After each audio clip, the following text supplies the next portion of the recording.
Come on. I'm the reason you just got hurt. Let me help. No, I can't let a civilian do that. That's against regulations. Yeah, well, I don't think they had zombie-infested malls in mind when they wrote those regulations, kid. You know how to use this? Kinda. I've covered wars, you know. Dead Rising is a 2006 action-adventure game developed and published by Capcom.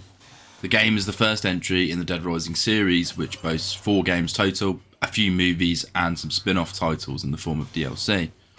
Now the story follows photojournalist Frank West after he becomes trapped in a zombie-infested shopping mall in the town of Willamette, Colorado. Frank must uncover the mystery behind the outbreak before a rescue helicopter will arrive in 3 days to evacuate him. The game features multiple endings depending on conditions met by the player, and it's quite fun. The game's a third-person, open-world jaunt through the mall as Frank uncovers details relevant to his big scoop, whilst balancing rescuing other survivors and fighting off bosses in the form of psychopaths who've cracked under the pressure of the zombie infestation. The game has a rather novel format of taking place over 72 set in-game hours, meaning whether you complete the main case files or not, you won't be leaving the mall until the timer runs out. Your helicopter returns. It's a nightmare for speedrunners.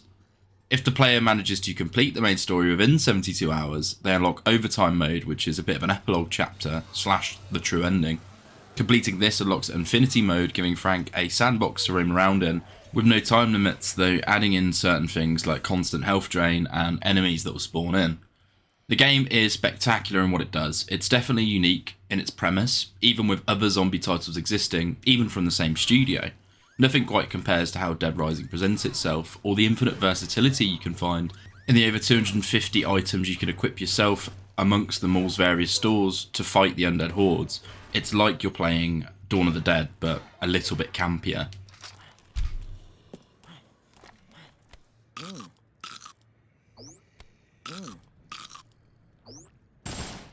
Gameplay breaks down into pursuing a list of case files to find out the truth behind the zombie outbreak. Now there are timers linked to these missions, and so the game itself becomes a bit of a balancing act of equipping yourself, navigating the quite large open world of the mall, and rescuing other survivors without running the clock down to 0. The mall contains 5 main plazas that form a donut around a large park green area, and at different times in the game, shutters will open and shortcuts will unlock between them, making the exploration quite fun. There's also RPG elements in the form of an experience system where completing missions, killing zombies, saving survivors, or just taking cool photographs like the photojournalist you are, can all net you upgrades to your health, speed, inventory size, and your moveset. Savings limited to set areas around the mall, including toilets and safe sleeping areas, or when a chapter ends. The game definitely makes you feel the suspense and time pressure, not only when navigating, but when fighting bosses too. Though this is a bit of a double-edged sword if you're quite speedy and left waiting the clock down before your next mission starts. Zombies in this setting range from shamblers to a fast walk. They're the old school Dawn of the Dead swarm you in numbers types. That you also have to worry about the living in the form of cult members. His blood must flow! He must be purged! Spill his blood! The blood of the heretic! And even special ops as the game progresses. I found a lot of fun in exploring the various different stores and using a random assortment of whatever was on hand to fight back against the enemies, from Nerf guns to samurai swords.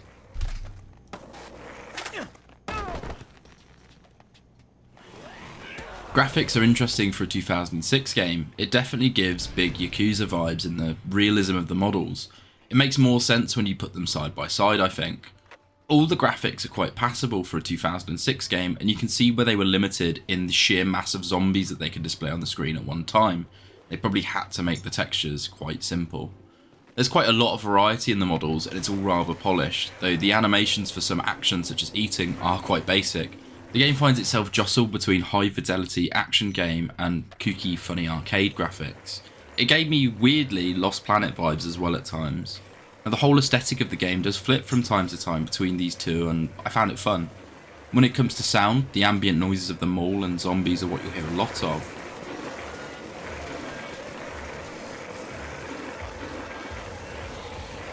The voice casts are quite good as well. Yeah, well, I'm freelance, pal. I don't make my living waiting for the TV to tell me what to cover. I liked the cheesy B-movie delivery at times, but nothing was really janky until you saw some of the psychos, though it all seemed intentional. The only annoying thing was that when you rescue a large number of survivors, and they're all at your home base at once, they like to be very, very loud. What? No! Are you nuts? No! The boss tracks were a massive highlight in this game, and I'm sure, you know, if YouTube doesn't ping me, there'll be a mix of the bangers in here.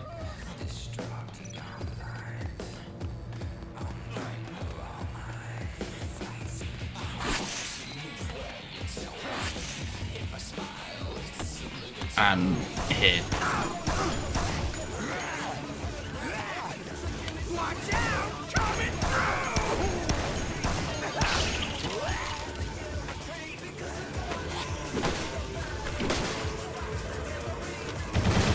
As I mentioned briefly, the game takes place over 72 in-game hours, cases split out evenly, and I'll be going through my journey to, over time, try to save as many survivors as I can whilst progressing through the main story. So expect spoilers from this point on as we dive into Frank West's journey through the Willamette Mall. Happy people, a lift on this fun ride!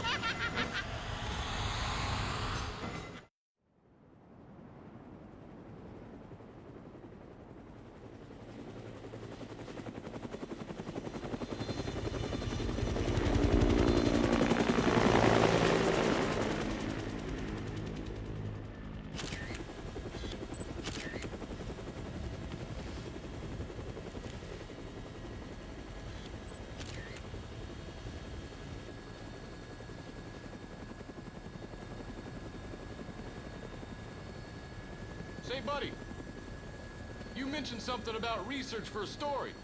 That's right. Got a tip that something big's happening. In a nowhere little town like that? They sure didn't mention anything about it on TV. Yeah, well, I'm freelance, pal. I don't make my living waiting for the TV to tell me what to cover.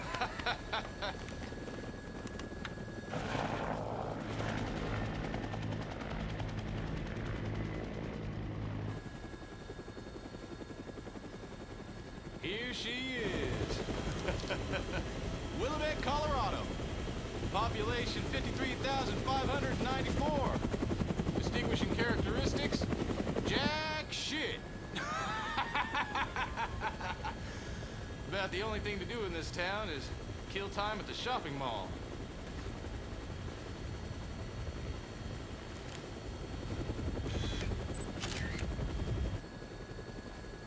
What was that? The army? Yeah. Looks like taking a helicopter was the way to go. I bet they got all the roads blocked off by now. All right, listen. I want to get shots of the whole town before the National Guard finishes roping it off. Take me over the main street.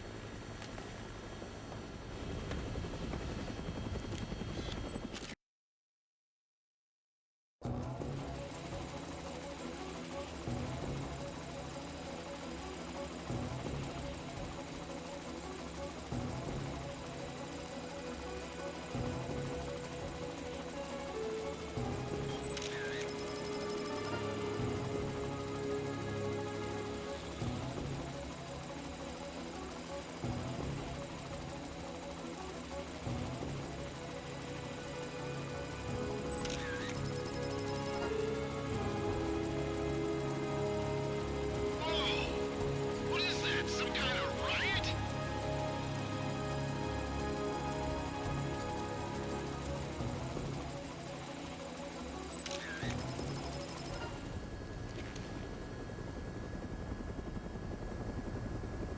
Hey, can you get me on the rooftop of that mall?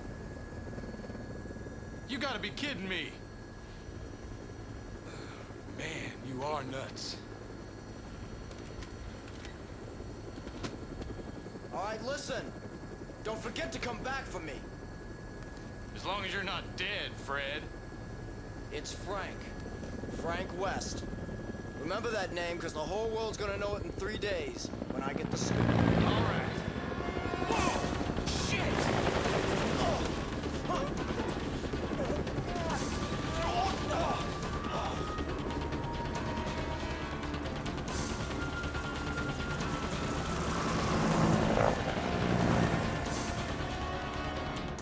us back down to that rooftop!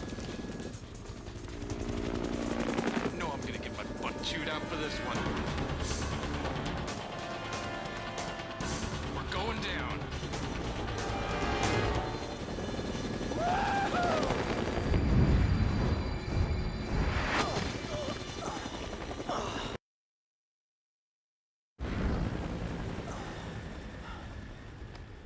Hello there.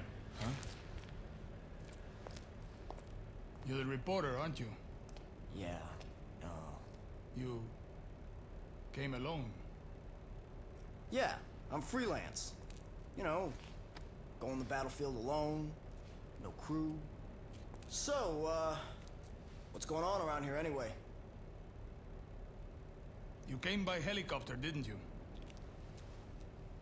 What did you see from the sky? Well, if it were just a riot, I doubt the military would quarantine the entire area.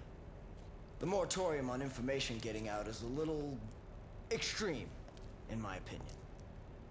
There's, something else I can't put my finger on. Doesn't sound like civil disobedience. It's too quiet. Almost as if everyone's already dead. Yeah. So why don't you just tell me already? What's going on? I think you'd better see for yourself. This, my friend, is hell.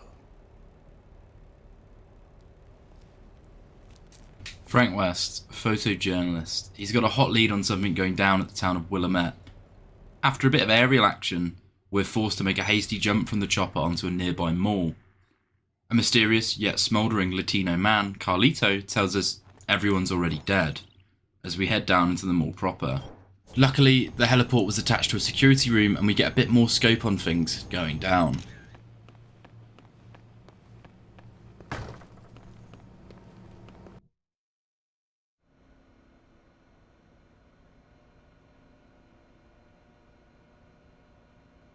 Definitely zombies. We then leave the security room to come face to face with some of the survivors of the Willamette incident so far.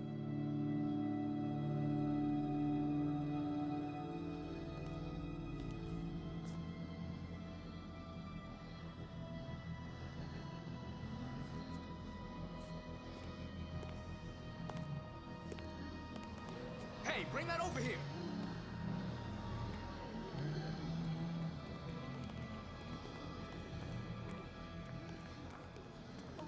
Madonna? Quit screwing around. Have you seen my baby? I can't live without my precious little sweetie doggy. Oh, where is my Madonna? Where is she? Oh, Madonna.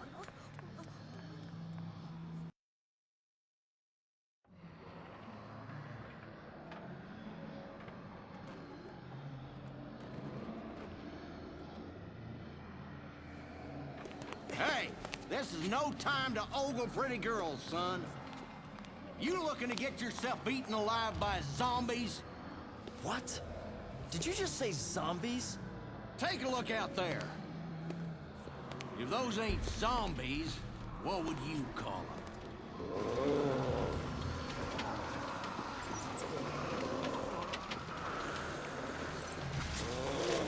There's been more and more of them since last night. Now, they're all that's out there. Look on the bright side. Zombies are stupid and slow. We should be safe in here. All right, then. Feel like making yourself useful? Take a look around the mall.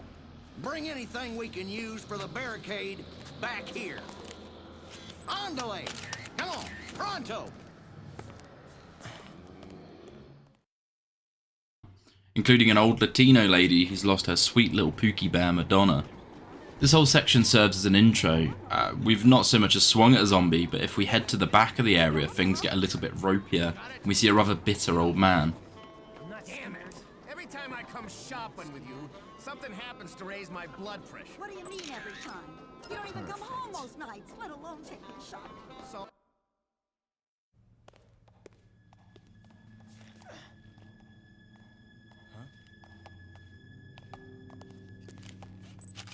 You!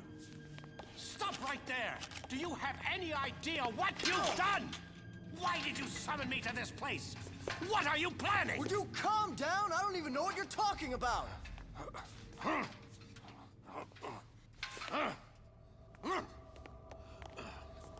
What the...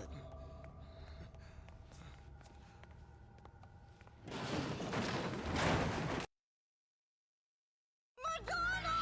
My Madonna is out there! Oh, What are you thinking? Madonna! Get off! Oh, wait, baby! I'm saving you, baby! Wait for me, sweetie! Madonna! Oh, Madonna!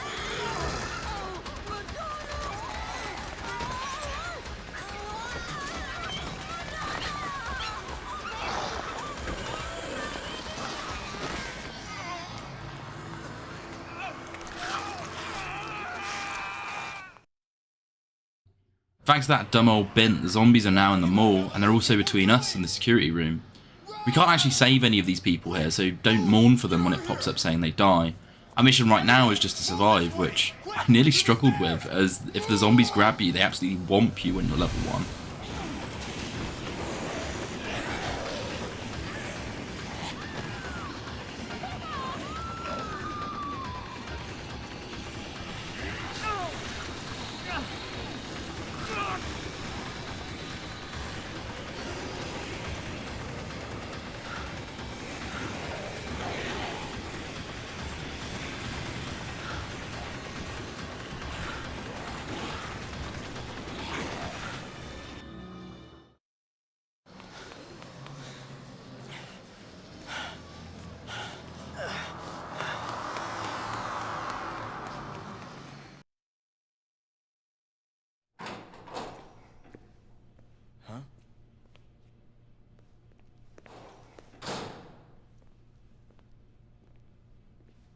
Where are the others? I don't know. I hope they got away.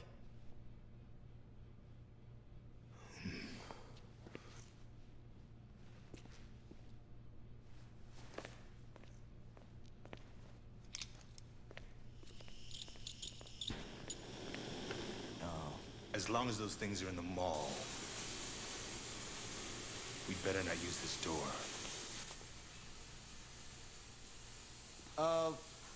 What are you doing?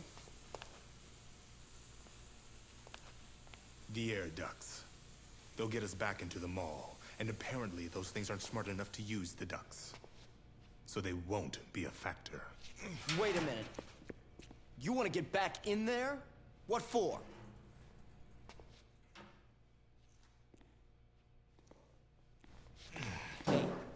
Hey.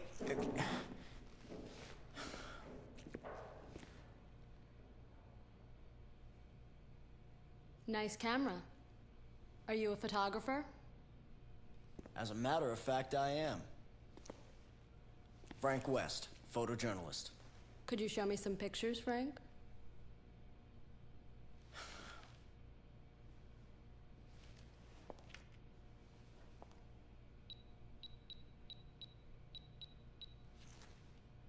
You really seem to know what you're doing. Who are you guys, anyway? And what are you... I took that one near the entrance. That guy do something?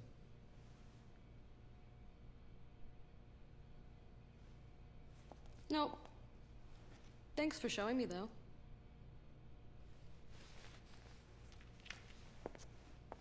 Hey, we're not done talking yet. Just who are you guys? I'm Jesse. The man you saw earlier is Brad. That's all I'm authorized to tell you.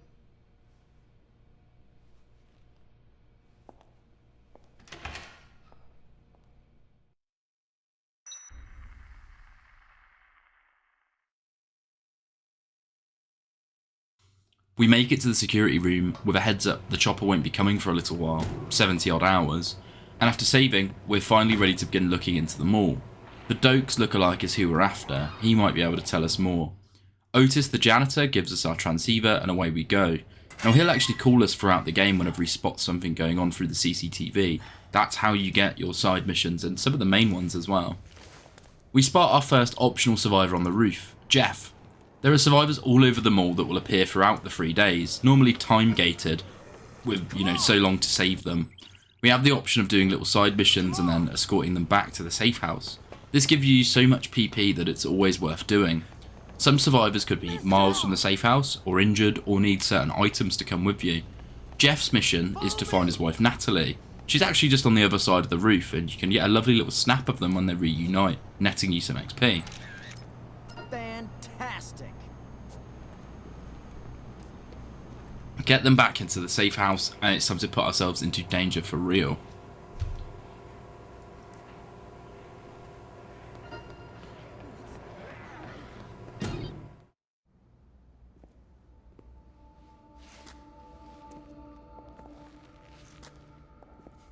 Zombies, huh? Had a feeling you'd show up.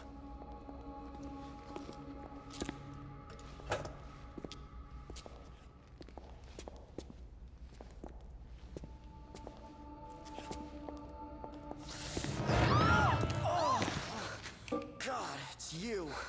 Look, don't sneak up on me. Brad was attacked. I located him on the monitor. Ugh! It's probably just a sprain. I've gotta help Brad, or he's done for. All right, fine. Give me your gun. Come on. I'm the reason you just got hurt. Let me help. No, I can't let a civilian do that. That's against regulations. Yeah, well, I don't think they had zombie-infested malls in mind when they wrote those regulations, kid. You know how to use this? Kinda. I've covered wars, you know.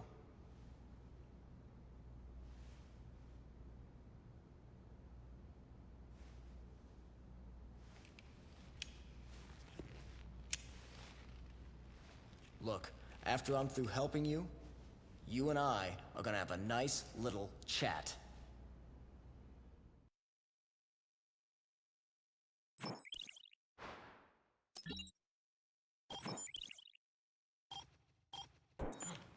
After making sexy Jessie roll her ankle, we take her gun and are tasked with going to assist Brad.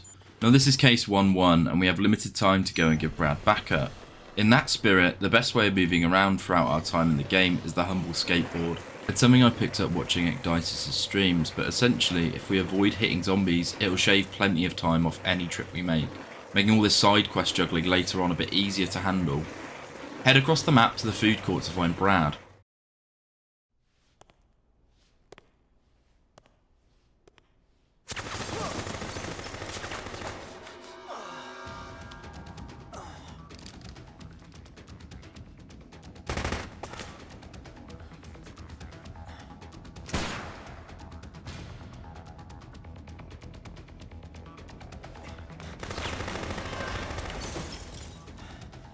Your, girlfriend sent me to find you.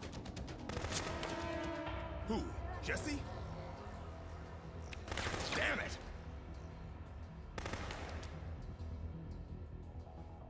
Okay, we'll have to talk about this later. You know how to use that gun? I've never fired at a person. And our first boss fight with Carlito, the man from the roof before. Now, Carlito is the first boss fight and also the first filter for new players. We have to contend with his shooting and our janky aim as we manoeuvre about and pop shots off at him.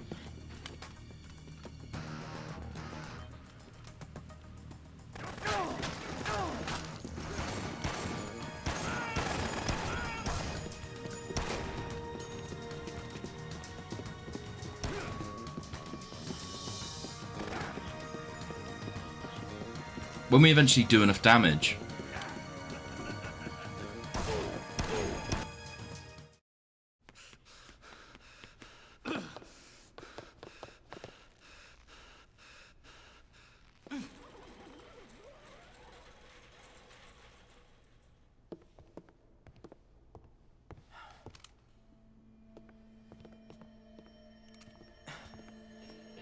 got away. Who was that anyway? I don't know.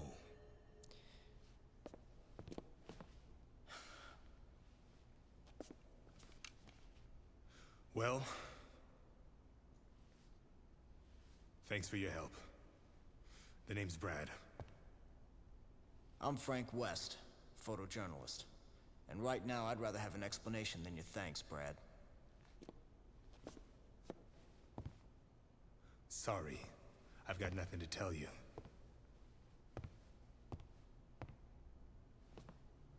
Look, I don't know what Jesse told you, but as far as I'm concerned, we're through working together. So you cover your zombie story and leave the rest to us. You guys are looking for someone here, aren't you? Who is that? Where did you take it? You help me, I help you.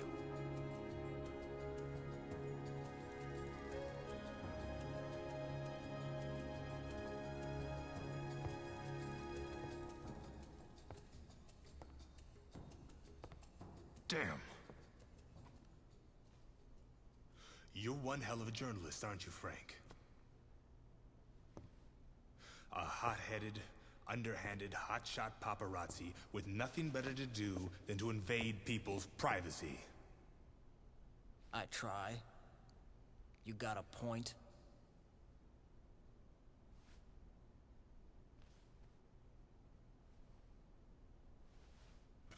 You win, Frank. Let's work together. Jesse and I are DHS agents. And yes, we are looking for the man in that picture. You're with Homeland Security. Is that guy a terrorist or something? We show Brad a photo of the old man from earlier, and he's suddenly interested in helping us with our scoop. Case 1-2 was our fight with Carlito, and now Case 1-3 is escorting Brad to the entrance plaza. There's a lot of escorting in this game, so just make sure the zombies don't take him out. Brad's a lot handier than most of the other survivors we'll lead about. We take him through Alfresca Plaza into the entrance plaza where he unlocks it for us.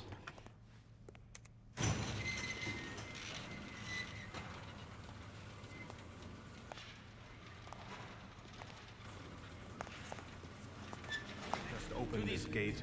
Just open this gate. It's for your protection. I am not opening any gate. Thank you very much. I'm going to stay right here. Dr. where Barnaby. it's safe. Sir. Thank you and goodbye. Dr. Barnaby? Goodbye. The old man hiding in the bookshop doesn't want to come with us, and Case 1-4 is back at the security room. Instead of heading straight back, however, there's a couple more survivors for us to save. Said he isn't going anywhere until I can guarantee a secure route out of here. Somebody! Going into a knockoff Hot Topic called In the Closet, we can find Bill trapped in the stockroom. And it turns out he was shelf stacking when everything fell down on top of him, and he's been here for the last 2 days, unaware of the zombies. He actually tries to leave the store at first, but when he sees the undead, he decides he's better off riding it out with us. With the shutter down, the entrance plaza is actually the furthest area from the security room right now, so we have a rather long and tedious walk back while Frank is so low leveled. When we make it back to Paradise Plaza, there's another survivor waiting, one called Kent. He wants us to take some photos of him.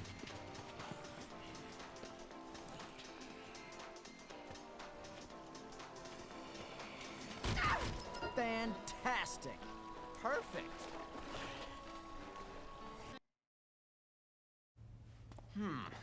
Well, it's in focus.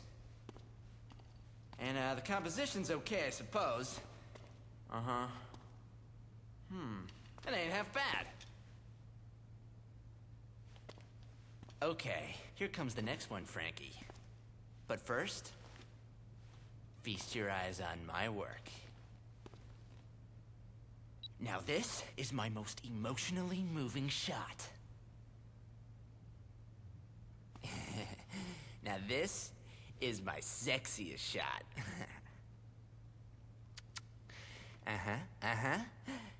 Okay. This is my most violent shot. Check it out. He's even nice enough to give us some criticism of our photos. I mean, what a lovely guy. I'm sure he won't be a problem later at all. Here's the deal, Frankie. You gotta go out there and take even better pictures than the ones I just showed you. You think you can handle that, huh? Yeah. Get Bill back to the safe room and cash in case 1-4 by speaking to Jesse. With case 2 starting at 6:30 AM, we have so much time to kill, and what better way to do it than exploring the mall? So that's what Dr. Barnaby said, huh? The old coot's not dumb. He wants us to call for help first. We gotta line out or what?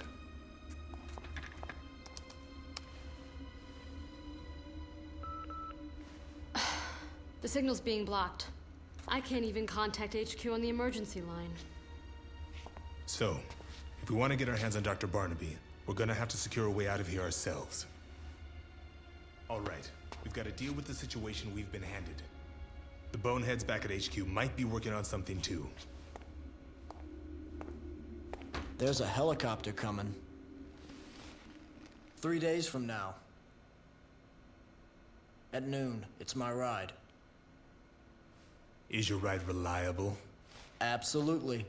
That's how I plan on getting out of here. All right then. I'll see to it that the DHS picks up the charter fee. Can we take Dr. Barnaby as well? Sure. As long as you tell me what's going on. Okay. I'll tell you what you want to know. Later. We have more pressing business right now. If we have to wait here for 3 days, we'll need supplies. Water, blankets and the like. We'll get Dr. Barnaby here tomorrow morning. I want you to keep an eye on the monitors. In between case 1 and 2, we have a few survivors to pick up and a few psychos to deal with as well. So heading back to Alfresca Plaza, we have the barricade pair, Aaron Swoop and Bert Thompson. Well, they've barricaded themselves into a women's clothes store and we have to get inside to get at them.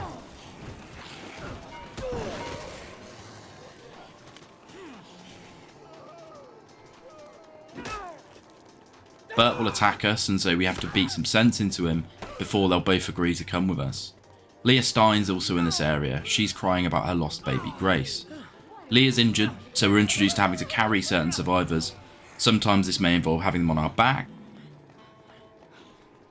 Herd them back to the food court. Then, as we head back across the park to the security room, we encounter our second set of psychos, the convicts.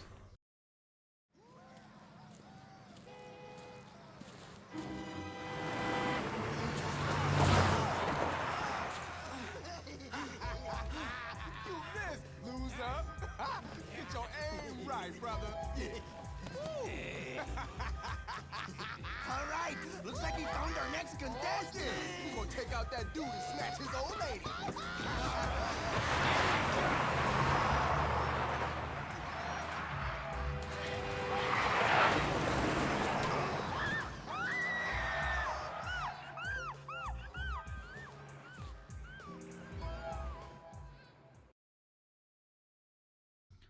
You know, it can be quite rough dealing with them and protecting the survivors at the same time. The cheese strats to get them stuck on a tree, take out the back man, steal his gun and blast the front two. Though, they have an absolute banger of a boss theme, probably my second favourite in the game.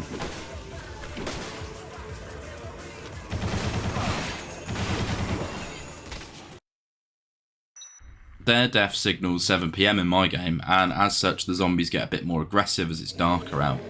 With the Gatling gun in tow, we can escort Bert, Aaron and the woman the convicts were chasing back to safety. When I was doing this, I let Bert get into a bit of trouble, and you can see what happens when a zombie gets your survivors. Damn it! What are we doing here?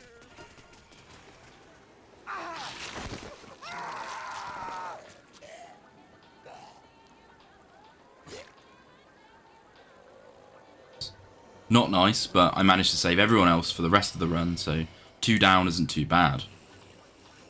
Nothing much really happened for me until 9 PM with the scoop out of control. Now there's 2 psychos you can deal with at this time.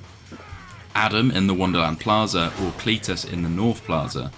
Do Adam first. Always do Adam first.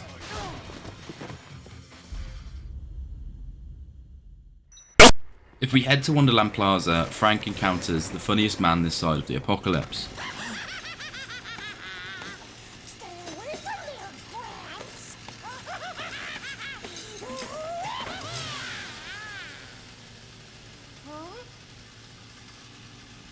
Everyone used to laugh at me. I was a walking punchline.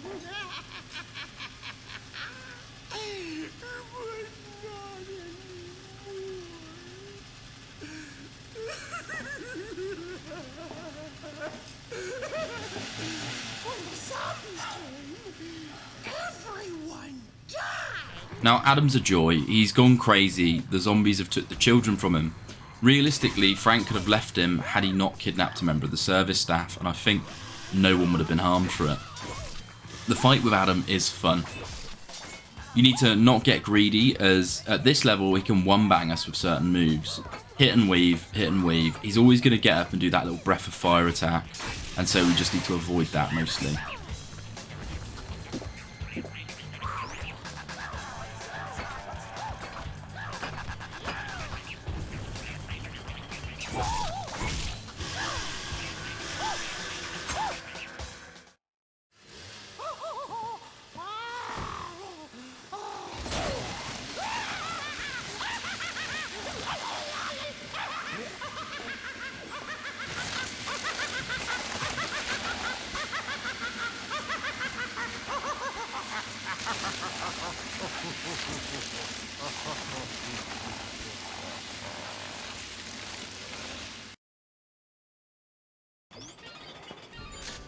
With Adam down, we can rescue Greg and unlock a shortcut from the far end of the park to the area by the security room.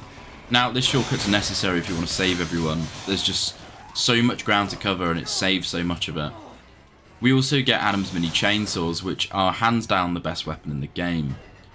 On our way to leading Greg back to safety, we encounter two Japanese tourists, Yui and Shinji. We need to pick up a translation book from a nearby shop to recruit them, rope everyone back to the safe house. You might not see it from my jump cuts, but there's a whole lot of downtime between case 1 and 2. An option I wish this game gave us some sort of nap feature to skip. We do get some scenes with Brad and co handing out rations, which I felt made the game feel more alive. Frank and his group are survivors in the mall, and it's a long time until the chopper comes back. They're doing everything they can to survive. Yo, Frank! Give me a hand here. What gives? Considering the helicopter and all, we have to work together.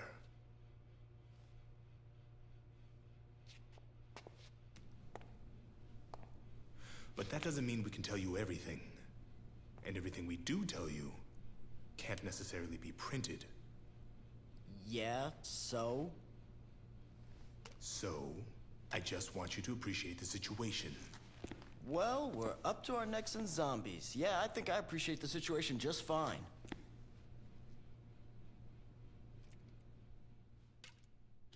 Heading back out in the middle of the night, we now realise we could do with some guns to defend our group. So if we go to the gun store in North Plaza, there's a fun surprise. Look, mister, if we're gonna fight these zombies, we need guns! Stay back! I trust them damn zombies about as far as I can throw them, but I trust people even less. Don't shoot! Look, let's talk this over. You can talk to my 12 gauge. Don't get no closer, I'll blow y'all to Kingdom Come. Hey, hang on.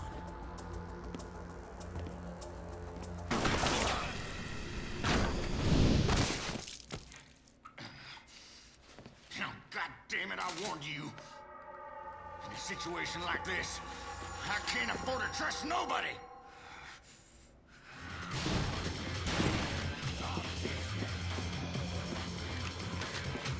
Cletus extends his God-given rights to stop us stealing his weapons, and I can't help but feel bad for the guy. Trigger happy, sure, but he's doing what most of us would probably do in this situation.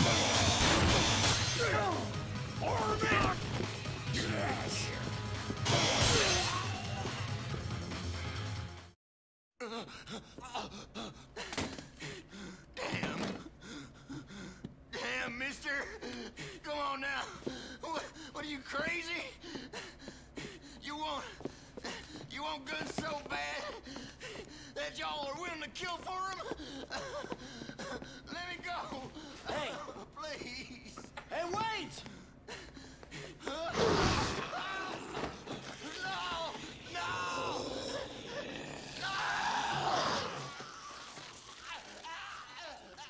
With him gone, we can loot his guns and save the last survivor of the night, David Bailey.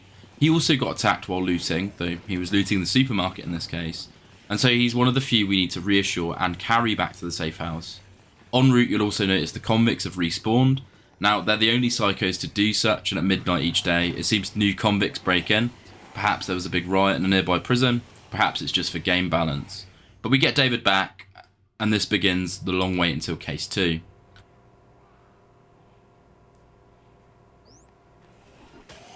In this time, I explored the local grocery, tried on some new threads, and said hello to the survivors we previously rescued ahead of the next day. As soon as it hits 6 AM, the next scoop starts, with Frank seeing an image in the security monitor. Why, thank you.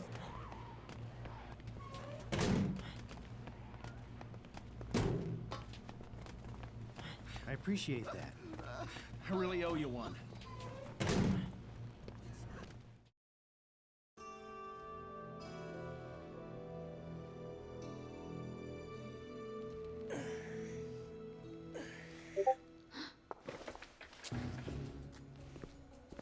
That can't be good. What's going on anyway? Before this whole thing started, someone called the professor and told him to come to this mall. Jack the line, did you? So was this the caller, this guy here? They've got something to do with the zombies, don't they? They're the reason we came here.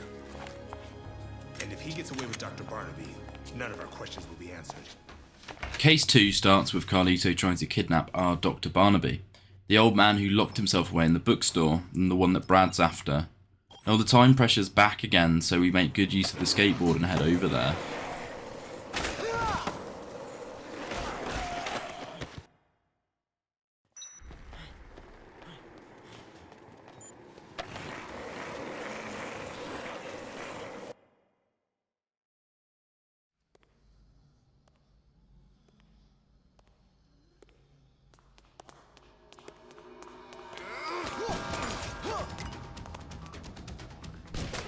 Don't be daydreaming out here.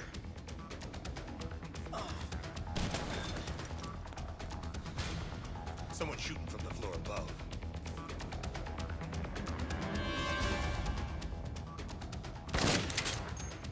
Carlito 2, Electric Boogaloo.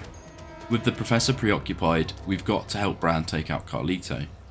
Now, because earlier Frank went and dealt with Adam and Cletus, we have the mini saw and the shotgun at our disposal, both quite good weapons to deal with Carlito.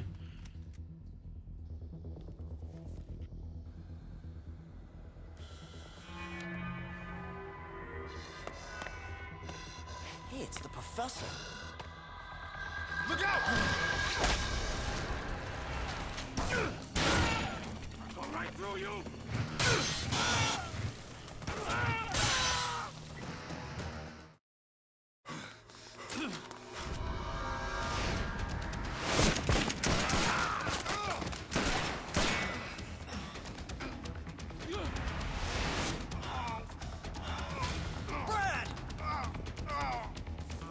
I'll be fine. Just take care of the professor. Go.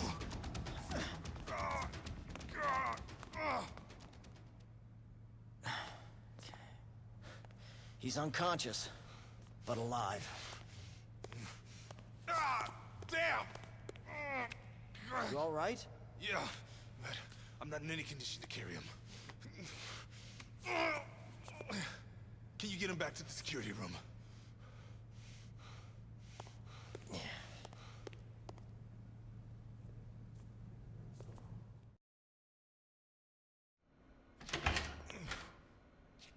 With Brad now injured, we have to go on a medicine run. Make sure to take a sultry photo of Jesse at this point. You'll need it for Kent's challenge at noon.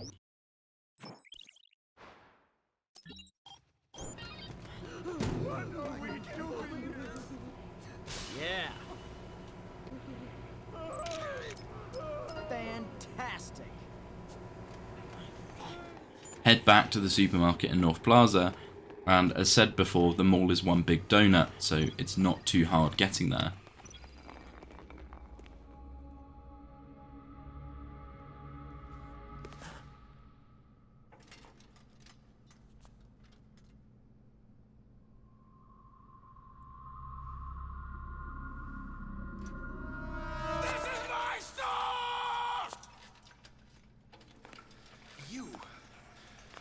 vandalize my store?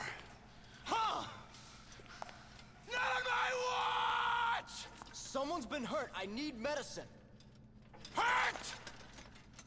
That's just what this bitch said when she came to vandalize my store! I don't take kindly to vandalism. I won't allow it! Listen to me, and listen good, partner. I don't allow vandalism in my store!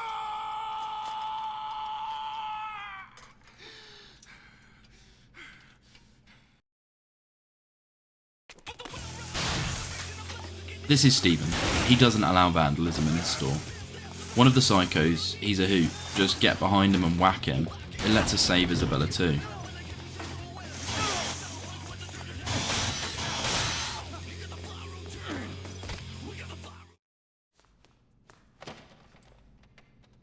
My store. My store. Who will run my store when I'm gone? My store. My food.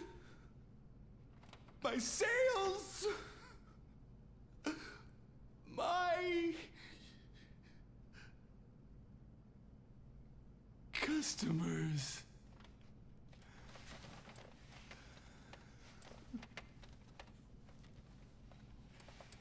Have a nice day.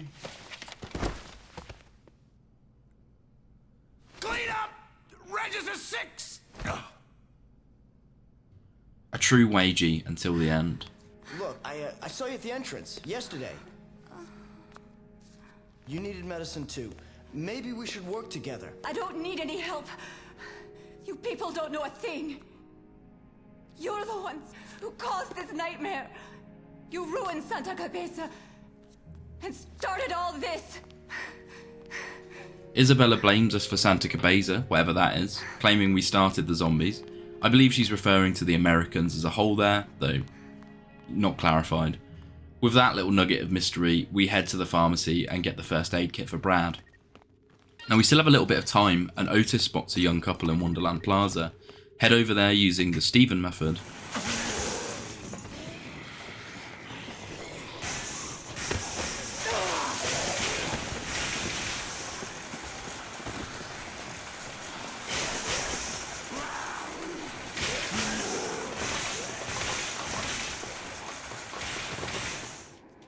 In the Run Like the Wind shoe store, we have Tonya Waters and Ross Folk. Ross has been badly injured and asks us to take Sonia away, to give him a gun so he can get revenge. Don't do this. If you do, he pops his biscuit. Instead, talk to them both, bring them round, and eventually they'll come with us to the security room.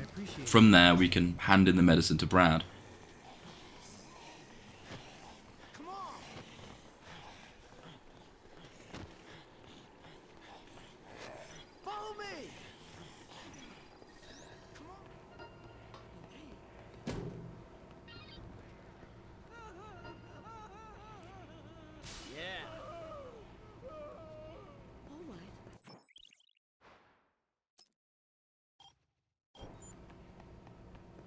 Case 2 is now concluded, and we have a little bit of time until Case 3, a couple of hours in game at most. Just enough time to get a call from Otis about a man evading the security cameras in North Plaza. If we head over there, we can get this done super quick.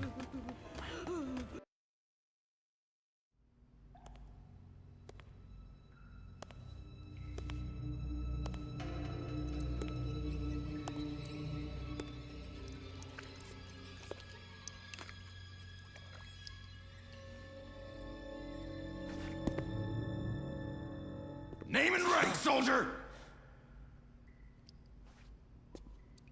You can't tell me, can you, fella? Oh yeah, I know why. It's because you're Viet Cong. I'm right, aren't I?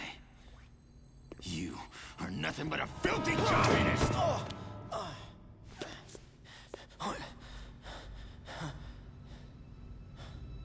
You, son, are gonna tell me where the gorilla's hideout is.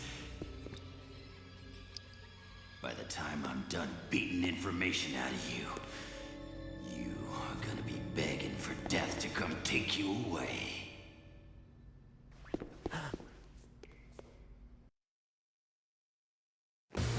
Oh, deep sister. Cliff Hudson is my favourite psycho in the game. His story's sad, he's a man gripped by PTSD from Vietnam, his soundtrack's my favourite boss theme in the game, and he's also a slippery goose, popping up around the place, fighting you Green Beret style, accusing Frank of being a member of the Viet Cong. Now, my only advice is to never lose track of him. If he sneaks behind you, it's massive damage.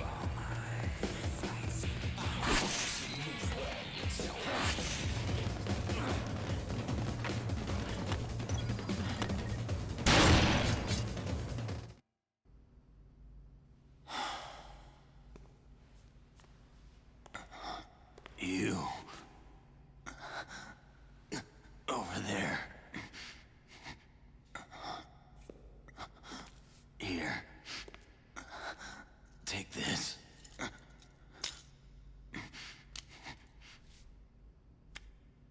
My granddaughter. She was done in by those damn zombies. When I heard her scream, I just lost it. Everything went white suddenly.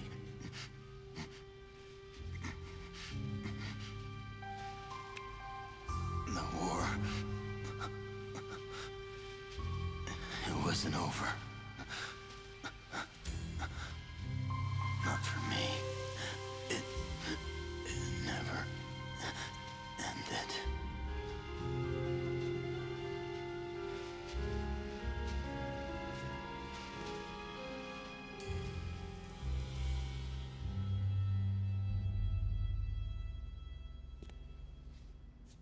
After we defeat him, he comes to his senses, and it's so damn sad. His line of, "The war, it wasn't over, not for me, it never ended," is possibly my favourite quote from any of the characters in this game.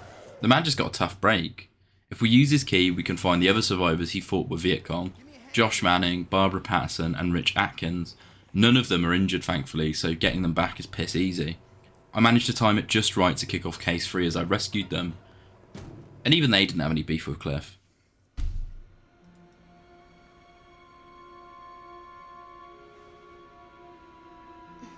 He's stabilized. He should be fine for now. Are you alright? You have blood on you. Huh? Oh, yeah. Must be from that girl I saved. Girl? Was she hurt? I offered to help her, but she took off. Can't really blame her for running from a guy with your looks. Anyway, she was saying something about Santa Cabeza. Santa Cabeza? I think I...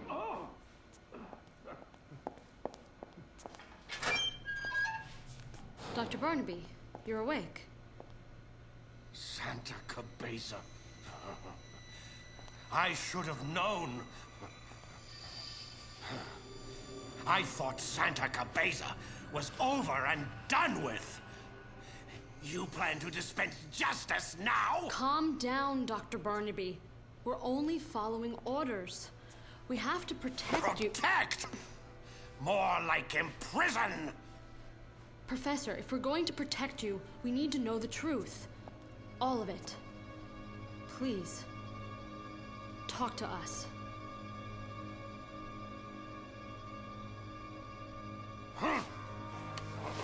I take it you know what Santa Cabeza is. Am I right?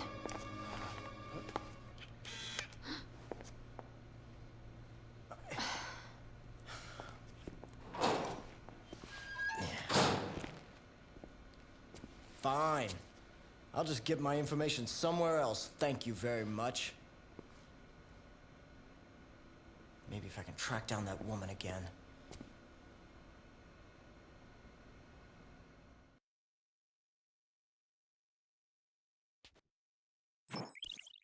In a twist, before we find out about Santa Cabeza from the Professor, Jesse takes him away to privacy. Now, Case 3 is this one cutscene. Case 4 begins at 3 PM, a whole 4 hours of in-game time away. The game fires through a whole heap of side stuff at you in this time, so there's not really much waiting around if you're trying to save everyone.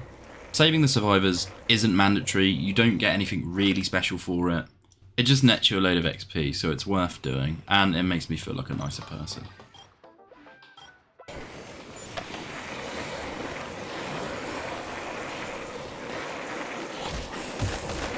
During the side scoop, The Coward, we find Gordon Stallworth hiding in McCandy's Hardware in the Alfresca Plaza. Now we have to smack some sense into him and eventually he'll join us. I found his hitbox to be a bit weird while he was crawling, but you can hit him with most of the things lying around. Heading back into Paradise Plaza, we give Ken our nudie shot. Beginner's luck. That's all. Let's have one more. Just one more contest, Frank. Be here tomorrow at noon. We'll settle this. He wants one more contest with us during day 3's noon to settle things. He's definitely a top bloke, nothing to worry about there. Head into Jill's Sandwiches to find the voracious Ronald Shiner. Give him some scran and we can take these two back to the safe room. Fantastic.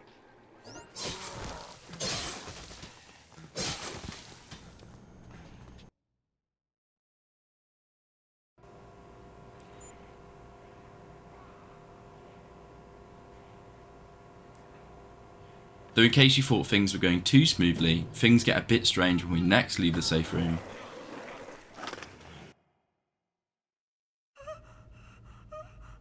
Behold! The end of the world is upon us. Death itself has overflowed upon the world, defiling us all.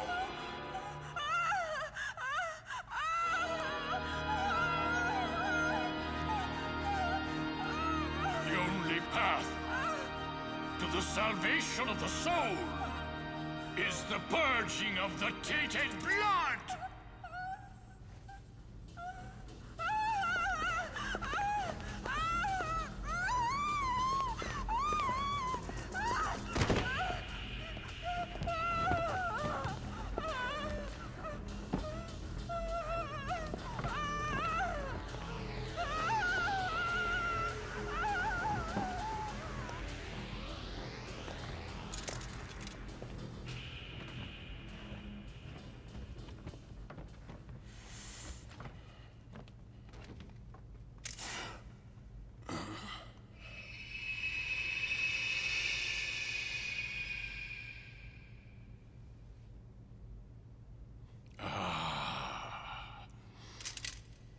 Non-believer in our midst.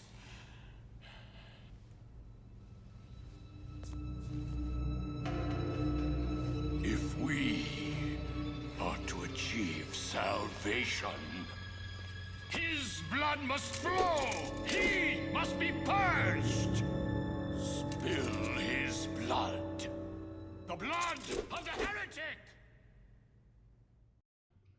Meet the Raincoat Cult. These fun people will be hanging around the mall now until eventually we deal with their leader. We're not going to be doing that today. They're slightly tougher than the zombies, with the ability to stab us, blow up in our faces, and even kidnap us if we're unfortunate enough.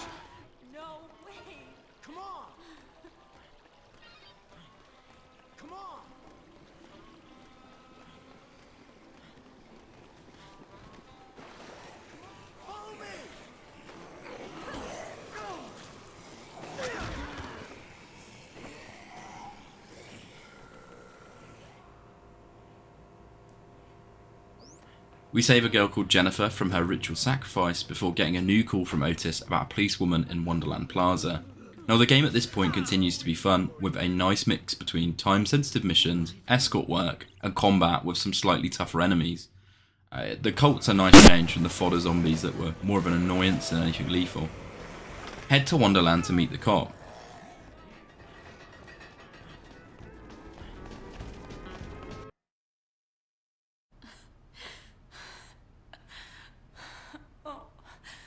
What have have we here? Looks like you lured another man in here, you little whore. No, I didn't. Please, help me. Let's see just how shameless you are, you dirty little skank. Say hello to my little friend.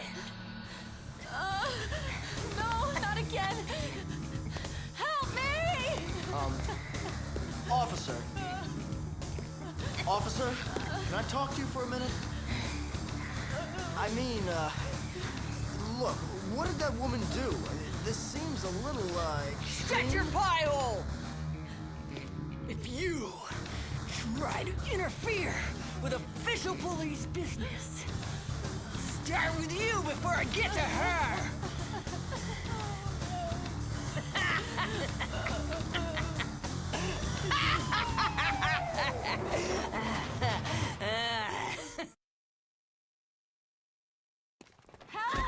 Now, Jo can be a rough fight. She deals a lot of damage, and her attacks can come super fast. A speedrun strat is to use K as a meat shield, though if you're dexterous enough, you could just loop her like you're playing DBD.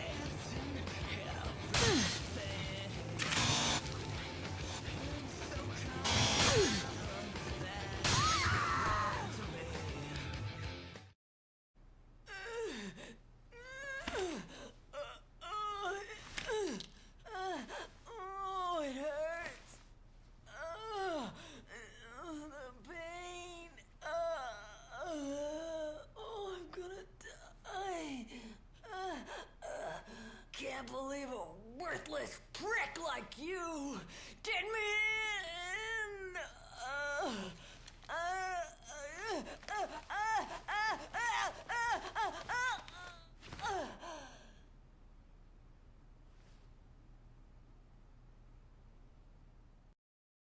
When Jo's defeated, she seems to have a big O. Now, I'm going to sweep this under the rug rather than read into it. There's several hostages here to save. Once we get down the stairs outside, there's 2 more that we'll need to save from the zombies trying to claw at them from beneath. With our own horde of 6 survivors, we need to be careful escorting them back as their AI can get a bit fiddly, but if you take the shortcut back, it's all plain sailing. With our fat XP boost from all our antics, we're ready to blast into case 4.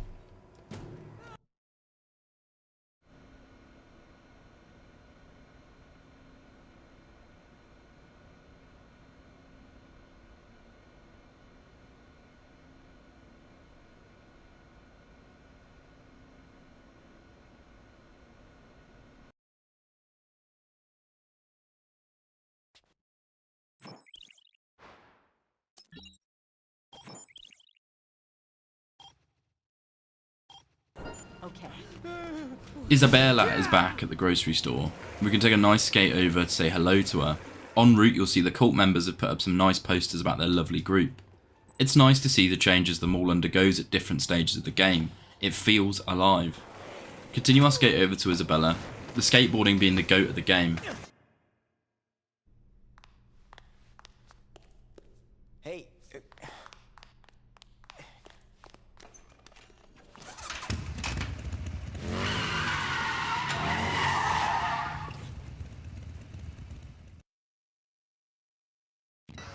The best way to deal with motorbike Isabella is the shotgun. I've seen clips of people blind shooting her, but my aim just isn't that great. I try to jump up and just avoid her ramming into me, taking pot shots where I can. Eventually, you'll take her down.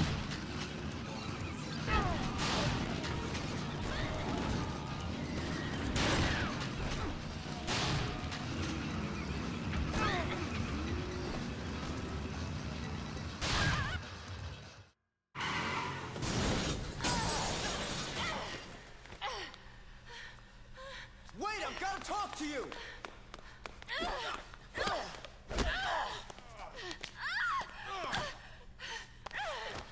You listen to me? I'm not here to hurt you. I just want to talk. Now, what do you know about all this anyway? Are you a reporter? Let go. I won't run, so let go. You're hurting me.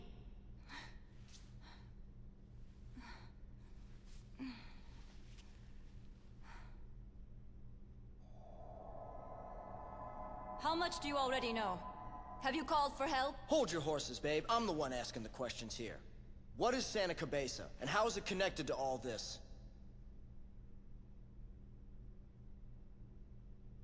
The zombies were created by you, not us.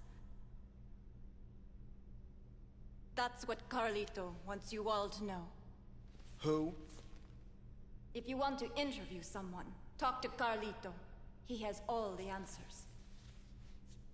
You're talking about that guy that took potshots at us with a sniper rifle, aren't you?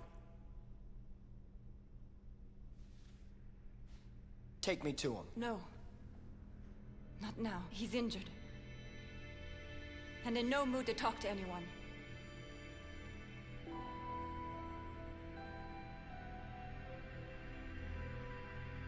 I'll bring him to you once he's recovered. I can persuade him. I'm his little sister, after all. Why should I trust you to bring him to me? The zombies are a message from Carlito.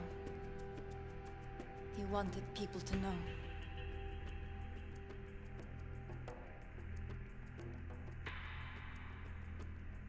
Fine. Go. When will you be back? Tonight at midnight. Wait for us in the store next to the camera shop in the North Plaza.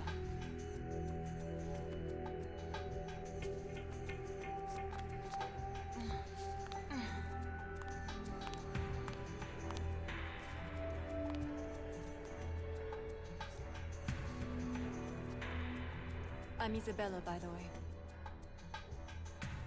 And I promise, I'll come back.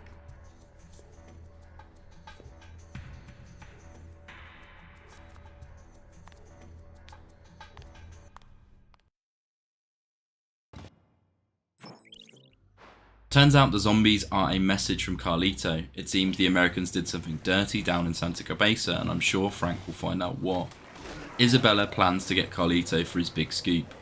She tells us to meet her back at midnight, ending Case 4, with Case 5 starting up a whole 10 in-game hours later. Now, it allegedly takes 5 minutes of real time for an in-game hour to pass, though it always felt 10 times longer when I was clock watching. Our next side scoop is at 5 PM over in the entrance plaza. Again, skate on over for some fun. Looks like 72 yards. I can blow his head off clean from here. Can I take a shot, Dad? Getting a headshot from here's no big deal, Jack. Think you can pull it off, Thomas? But Daddy, he ain't no zombie. He's just a man. Thomas! We're doing this to survive. You know that. Using a firearm for self-defense is our God-given right as Americans, Thomas. Come on, Thomas, shoot. Shoot him. Shoot him, Thomas! Said shoot him. Thomas. Now! What are you waiting for? Do it!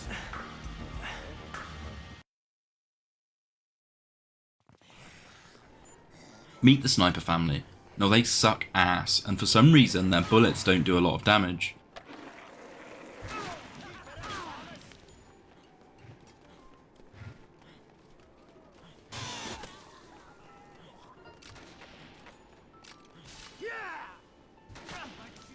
Slice through all of them, pick up their rifles if you really want, and then mop back over to a few different shops in this part of the mall.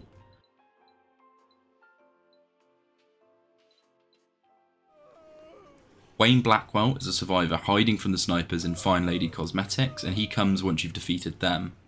Going into Ned's Knickknackery, you can meet the stoic Floyd Sanders, who's taken a whole lot of convincing to come back with you. He also needs carrying, which is a bit of a pain. Going to Grammar Kids, we can find Jolie Wu. Now she's worried about her friend Rachel and won't come with us until we call her bluff and leave.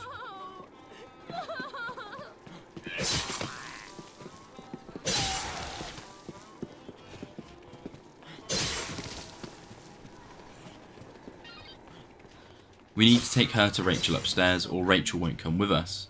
Now that we have all 4 in tow, we can head back to the safe room and start the long old process of waiting from 5 PM to 12 AM. If we enter the security room, we do get a nice bit of exposition from Brad and Jesse's efforts.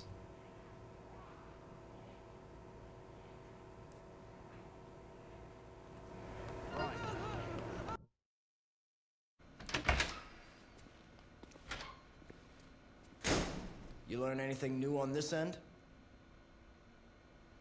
Santa Cabeza is a stronghold of the Central American drug trade. The professor here seems to think that the zombies are a byproduct of these drugs.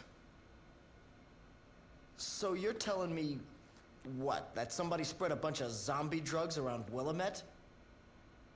For what? What would making the dead come to life accomplish?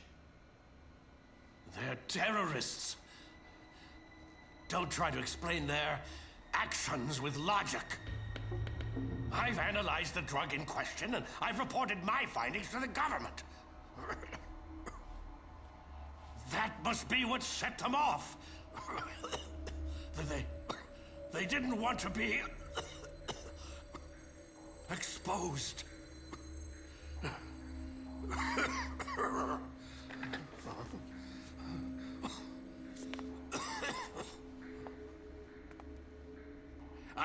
I've told you everything I know. Now get me out of here!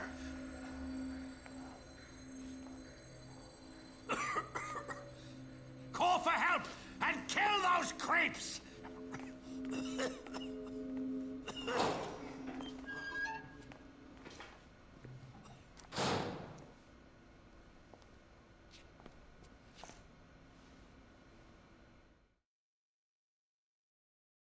The professor is saying zombies come from drugs in Santa Cabeza, though Frank finds it a bit fishy. No, this professor does seem a very, very fishy man.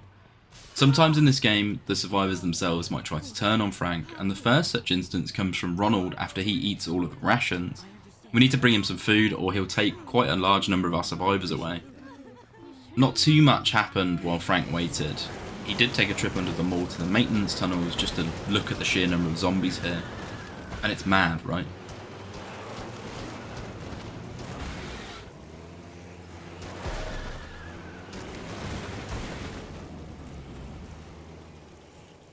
Case 5 starts at midnight in the North Plaza.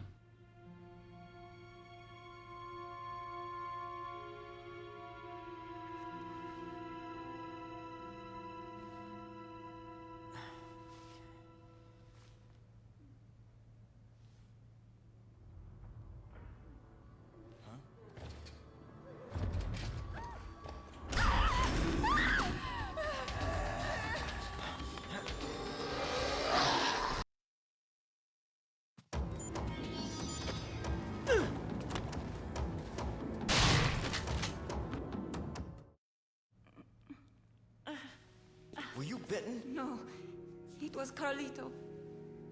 I tried to talk him into coming, but it was no good. He doesn't trust anyone. He shot you? He didn't mean to. He was upset. I don't know what he'll do next. Hey. Hey. Damn.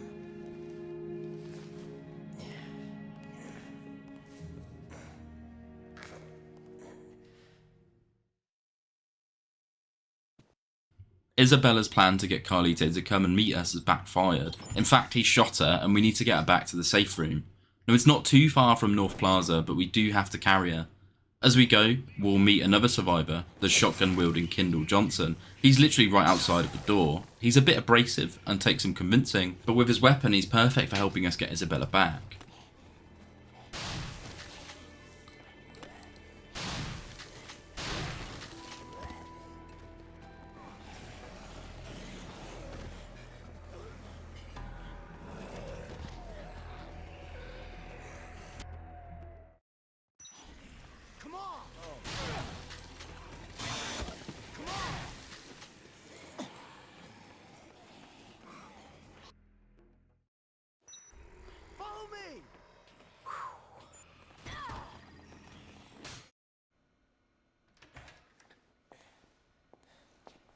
is that? Is she hurt? Yeah.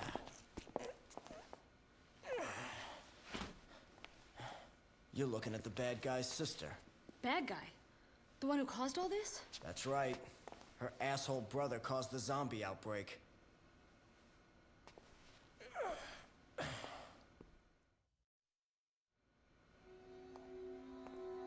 His sister? What in the hell is going on here? I mean, does this have anything to do with that announcement earlier? I don't know much more than you at this point, okay? But he shot her, I can tell you that. And just so you know, that would be the same guy that shot you.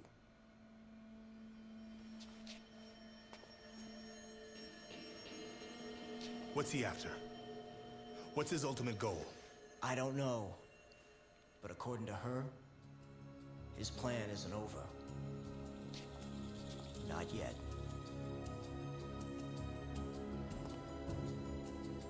Fine. Consider her in DHS custody. We'll question her when she wakes up.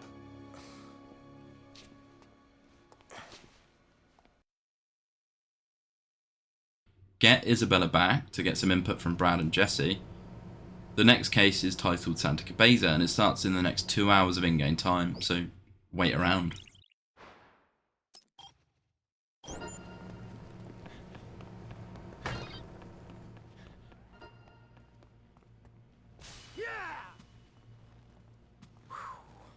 Between case 5 and 6 is finally our time to deal with the cult, and if we follow what the posters we found earlier said, we can head to the movie theatre and meet the cult leader himself.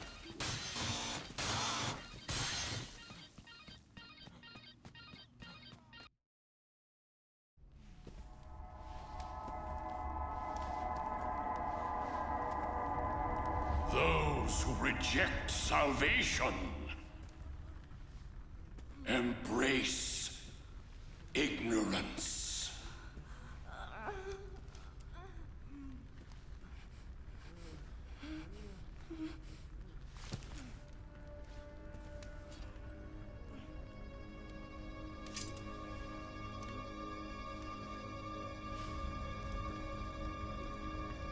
Now I shall return your tainted blood to the foul earth that has spawned you.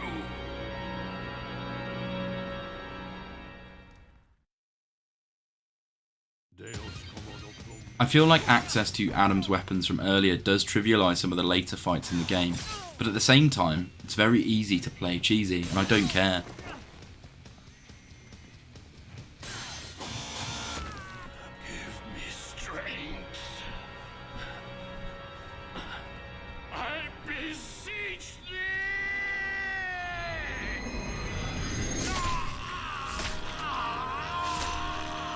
With Sean defeated, we can rescue the 5 survivors he's got ready to sacrifice. Sean drops his ceremonial sword, which is quite good, but the machete and the mini sword take precedence for me. He also drops a brainwashing book, which can make Survivor AI 10 times more aggressive, but they're already a handful, so I didn't really want to use it. Ray, Nathan, Michelle, Beth and Cheryl all come with us. Cheryl ironically falling for Frank as soon as we save her, full Stockholm style.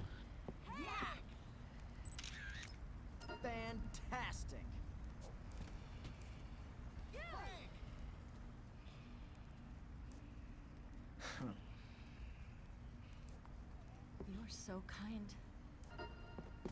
We'll lead them back to the safe house and await case 6. Something to mention is that the mall goes through phases of day and night, and when it's at night the lights cut out and it gets a whole lot spookier. Again, quite cool and makes the place feel lived in.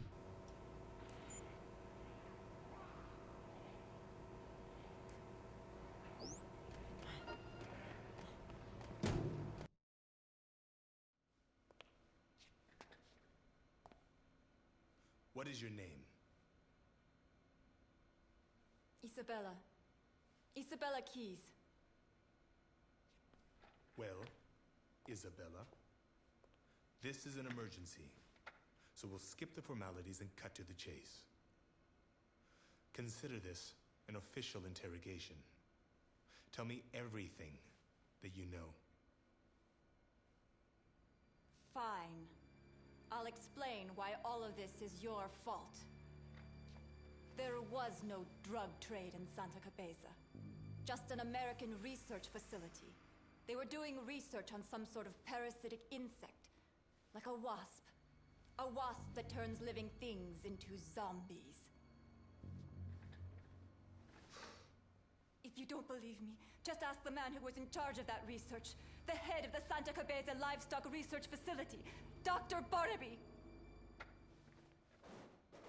Huh? Huh?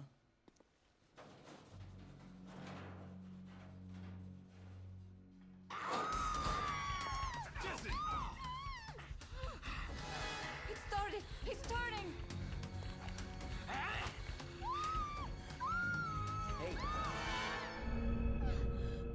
No, you don't!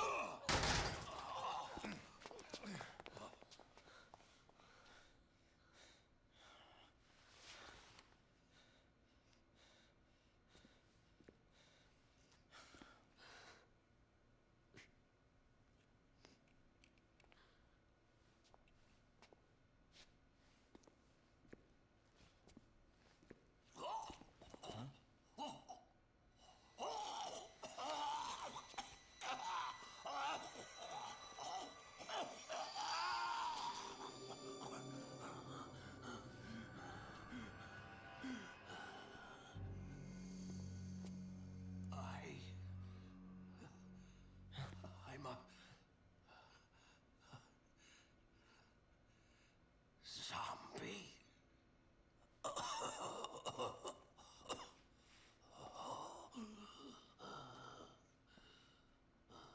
Tell me the truth, Doc. Were you conducting experiments with zombies?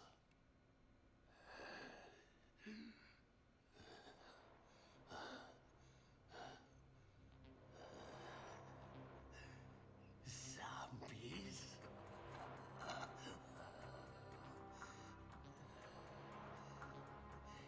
Yes. We were conducting experiments to reduce the cost of breeding. We accidentally made zombie livestock.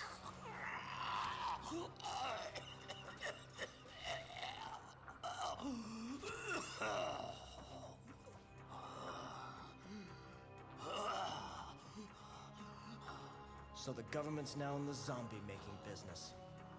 The whole story about the drug trade was a cover-up? What do you know? We were trying to mass produce cattle.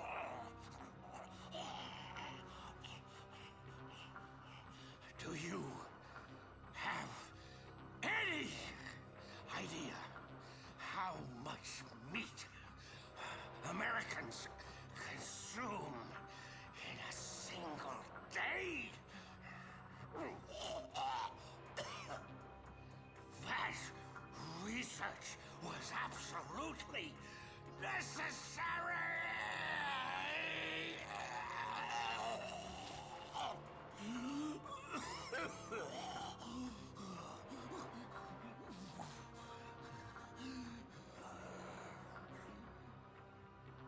I haven't done anything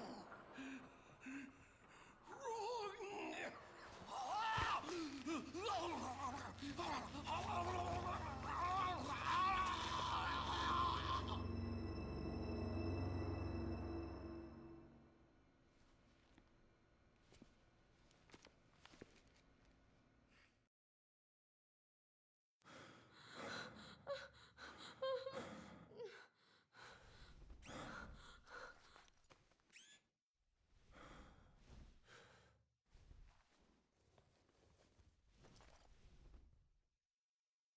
One day, in my village, the people turned into zombies. Those damn wasps. They escaped from the lab. It wasn't long before they got to work. afraid. The army was called in. They killed everyone.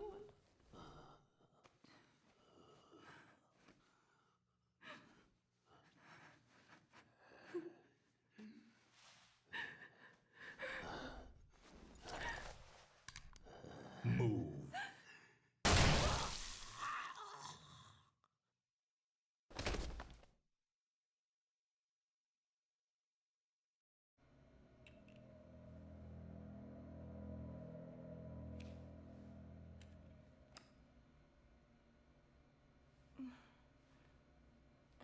So, the terrorism is a retaliation for a cruel government cover-up. Sounds plausible. Or it could be some serious bullshit. In either case, we have to get out of here alive if we want to find out for sure. We have to check if she's been bitten. Let me take a look. I'm a medical technician. I could be useful if you let me do my job. I know I have no right to ask, but please, let me help. If you don't get out of here, the truth dies with you.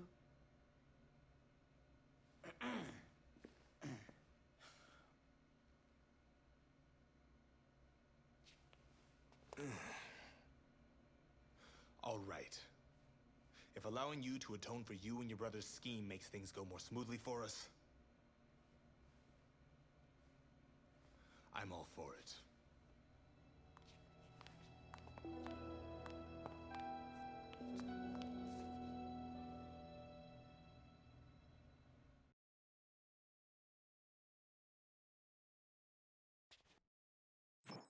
During livestock experiments, the American government had made the zombies. Plot twist: Santa Cabeza was ground zero, and the whole Willamette incident is Carlito's revenge. With the Professor dead, our next actions are to survive until 11 AM, where Case 7 will begin. We're inching ever closer to the chopper coming, and it seems we've got most of the info for our scoop. Just no hard evidence with the Doctor's death.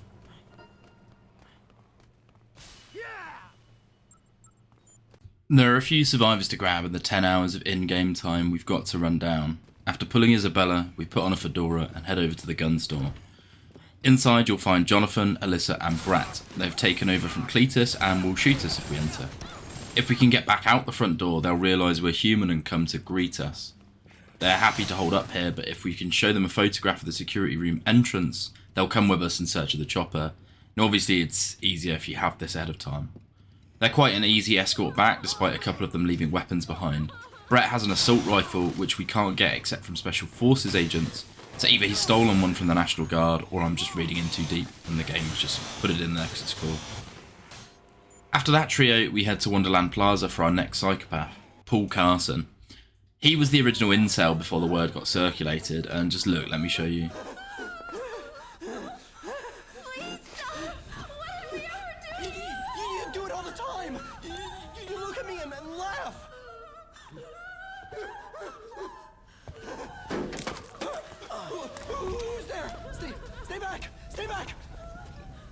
Getting closer, I'll light this place up. I suppose you came here to laugh at me too.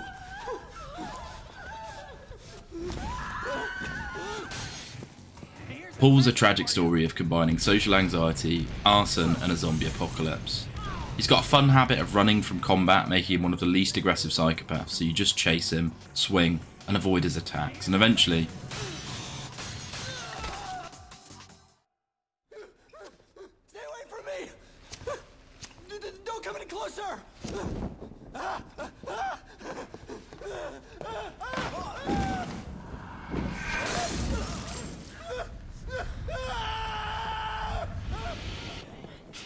unlike the other psychopaths, he can be redeemed, however.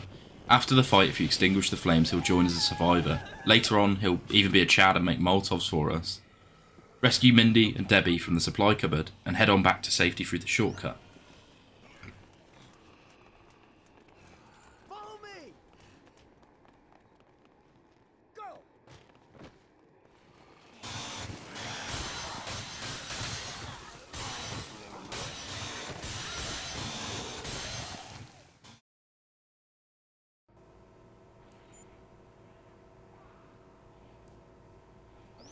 Next one is Uncle Gil in the food court.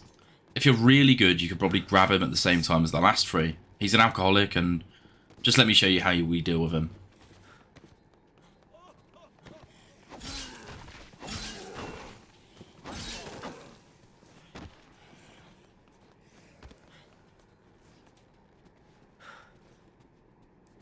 We end up having to carry him home, and I think it's quite a good time to also drop off some wine to Floyd, the old man from the antique shop. He wants to up morale in the group. Now, sometimes survivors will have requests of Frank, and this is one of those.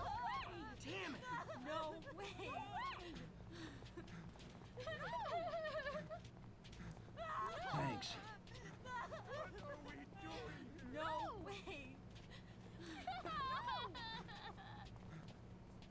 Okay. A few hours later, after 8 AM, we could grab Leroy and Susan from Wonderland Plaza. Leroy's injured and is a bit of a red herring for being infected, but he's actually perfectly fine, and nothing bad happens if you save him. Susan's an old dear, and before she'll join us, you have to clear out all the infected around her. Again, take them both back, and we're nearly there. Throughout this, we can actually hear Carlito apologise to Isabella over the mall's tannoy system. Wait until 11 AM in the security room, and eventually we can start the next case, Carlito's last resort.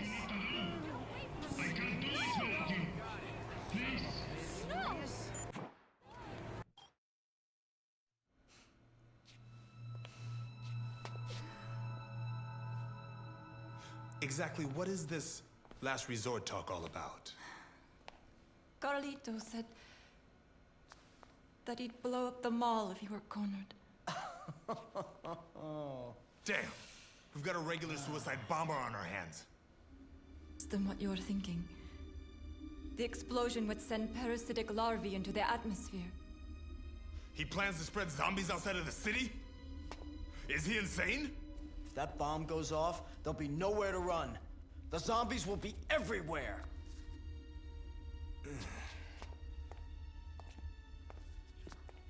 He's planning to flood the area underneath the mall with flammable gas, then set it off. If you could take care of the bombs while the gas concentration is still low. There's a chance we could stop the explosion.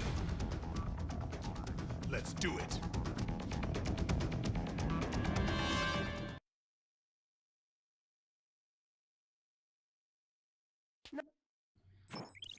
There's only 2 more side scoops left in the game, and we have to balance them with Bomb Collector.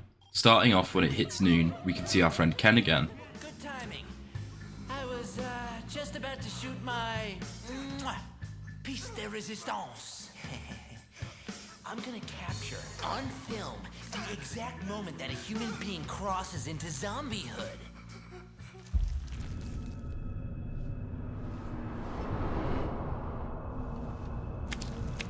What are you doing? My shot! You ruined my perfect shot!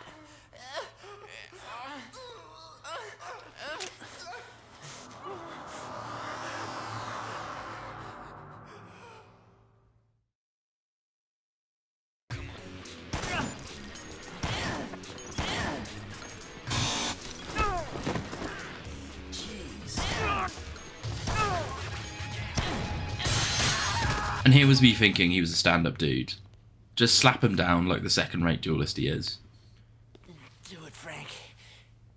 Take my picture.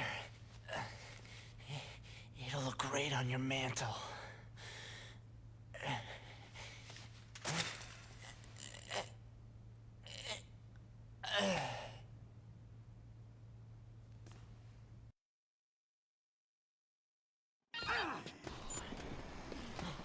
Are you all right?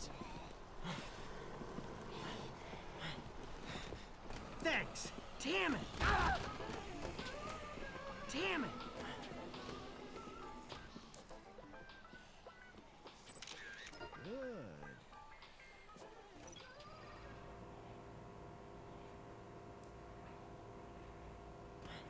When we rescue his captive, Frank also has to avert a mutiny from our friend Shotgun Kindle.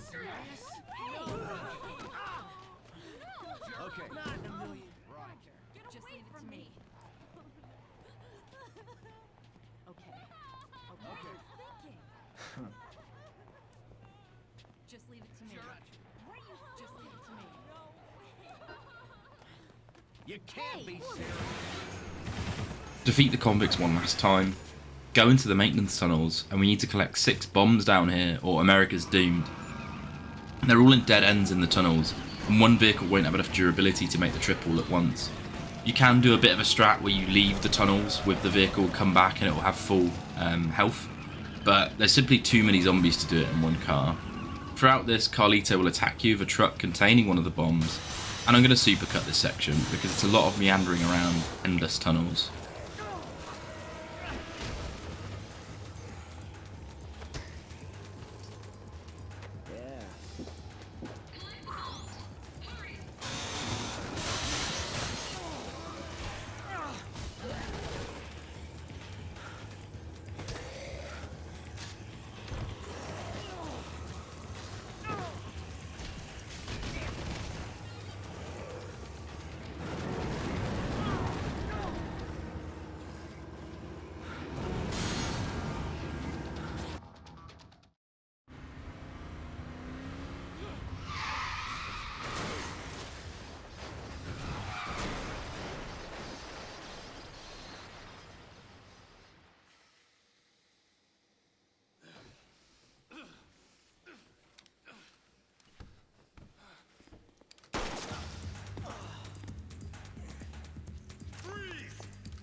Outside, Frank.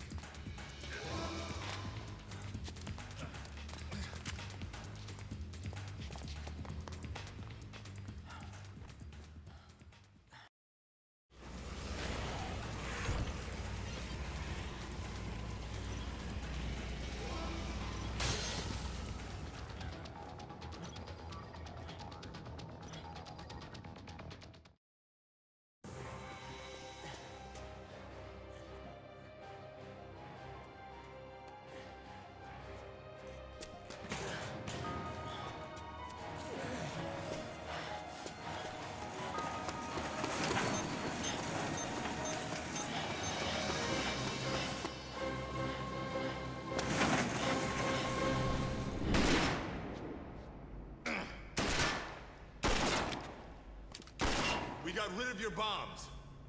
This is as far as you go today. Just give up and surrender.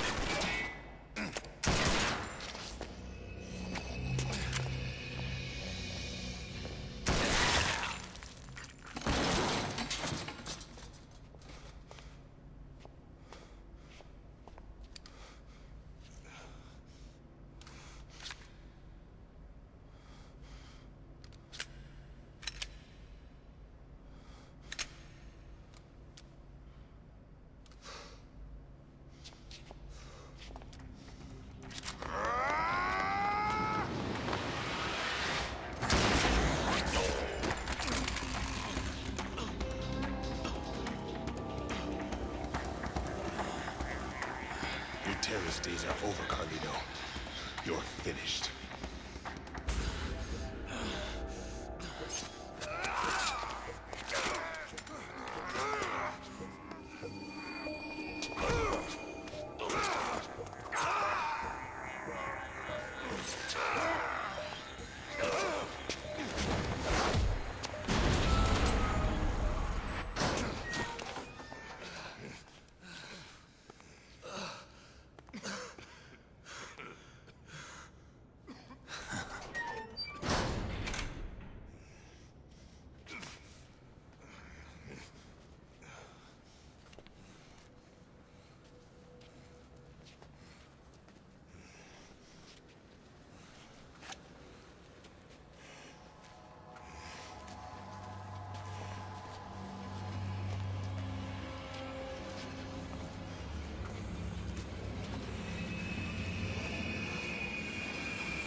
Well, shit.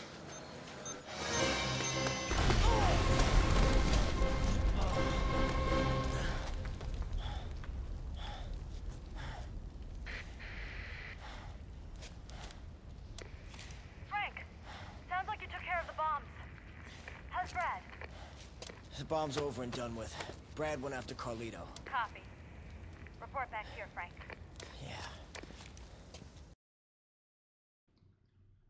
Ooh-wee! What a huge twist. The bombs are dispatched, but it seems like our friend Brad is too. We're going to have to head to One Last Survivor, as we have a few hours till our final case 8 starts.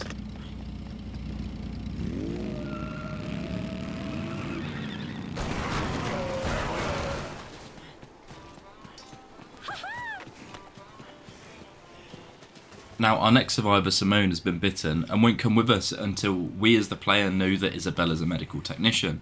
If we didn't advance the main plot to this point, we wouldn't be able to save her, so escort her back, and she's the final survivor we have to ferry.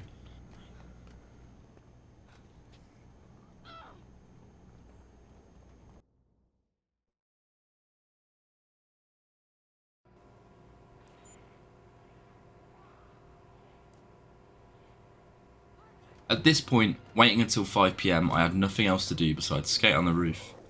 There are various books in the game that in your inventory will let Frank have different bonuses.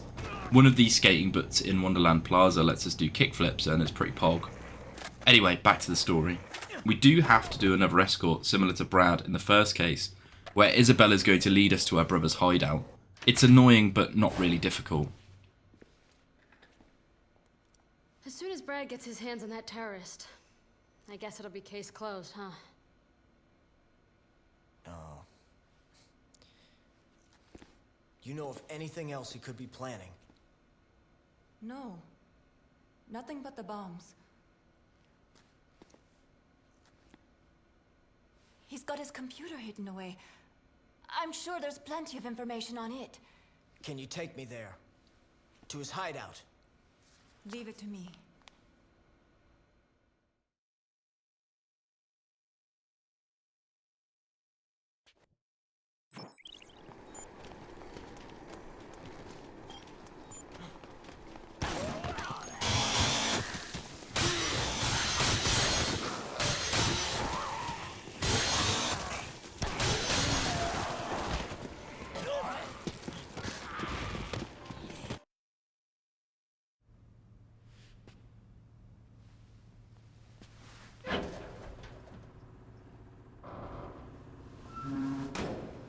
Here it is.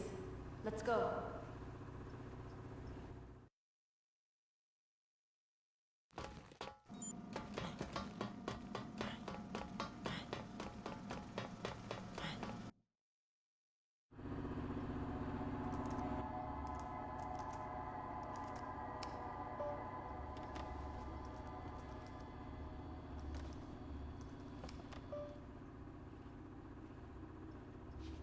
It's no good. It's password protected. I'll try words we both might know. Family stuff, things like that.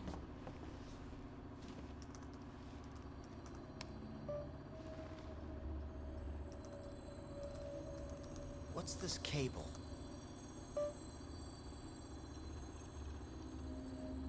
It looks like part of a jamming device.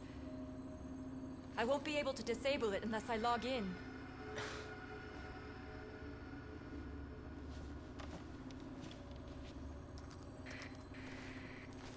Frank, can you hear me?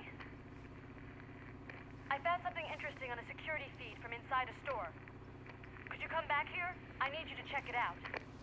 All right, I'm headed back now.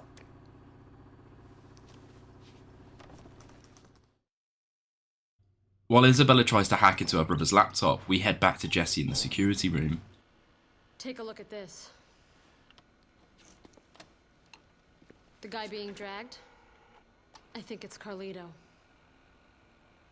You could be right. Where is this? The basement of the North Plaza. Right in front of the butcher shop.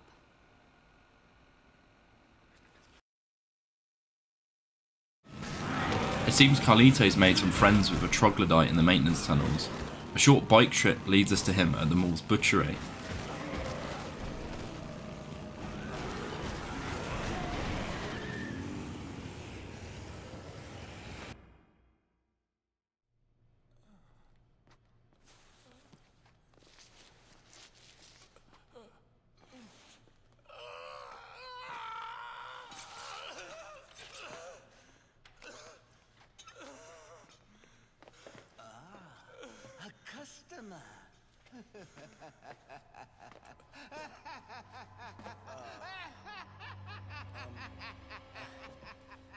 that guy over there.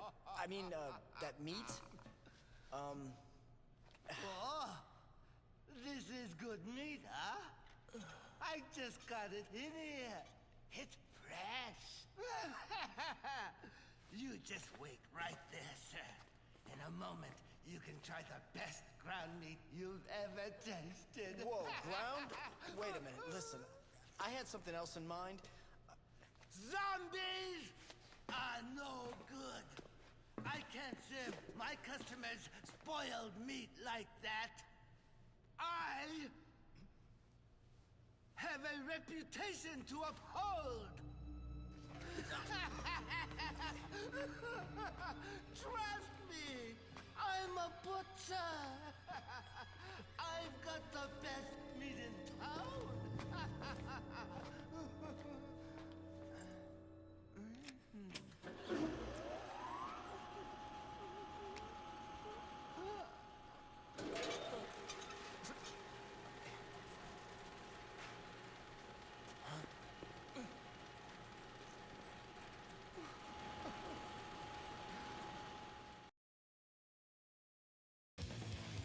Larry is the butcher. He's gone insane and seems a bit simple with it too. The fact he walks alone in the maintenance tunnels in that CCTV footage shows how dangerous he can be.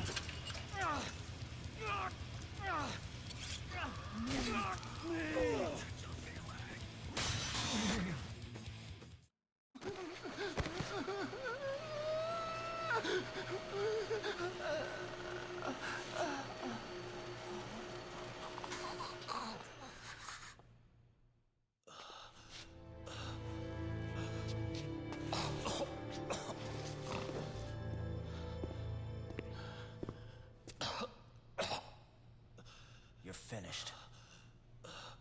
It's over. What about Isabella?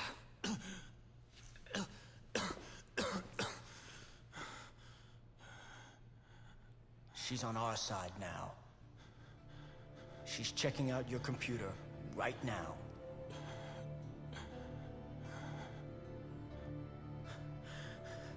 My purpose in life has been to get revenge for what you people did to Santa Cabeza, to my hometown.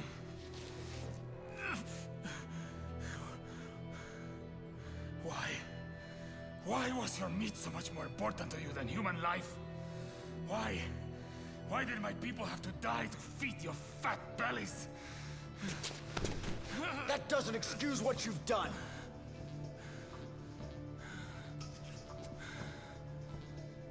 But I promise, the Santa Cabeza story will be told. But I need the password. Hey! Hey! Stay with me! Give me the computer's password!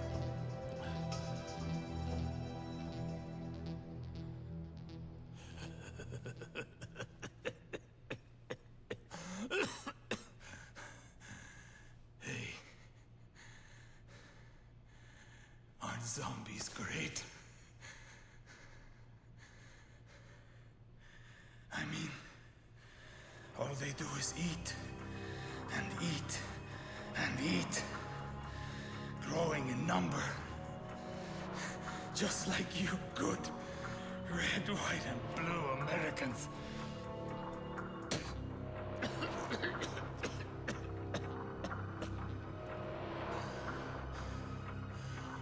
It's not over. Not yet. Speak! Speak, damn it! What do you mean it's not over?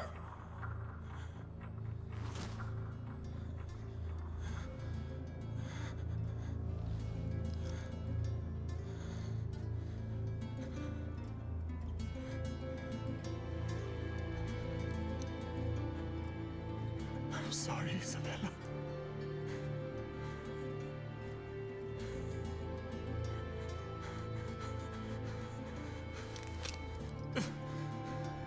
Give this to my sister.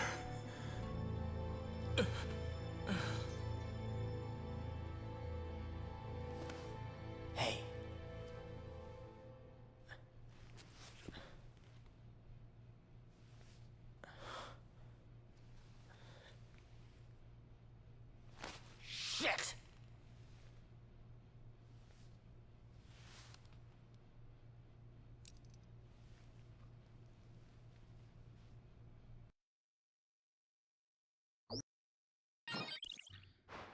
After Carlito croaks it, we have a bit of time to kill before 10 PM, when the next case starts with Isabella. Remember Cheryl from the cult? Kidnapped, locked in the cupboard, in love with our fair reporter? She wants to model for Frank, and I'll let you see. This game loves to springboard from super serious to super silly, and at least it owns it, man. Take the photos and then head to Isabella to get the facts we need to end the case. Fantastic.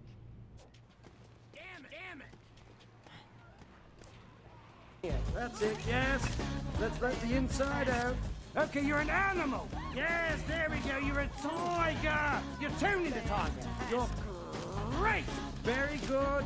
Loving it. Now you're a lemma. Running as a pack. Yes, yes, we go left. We go right. Not a chance. Fantastic.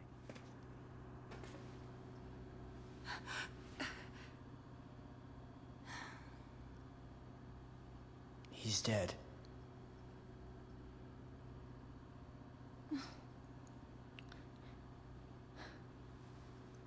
Oh.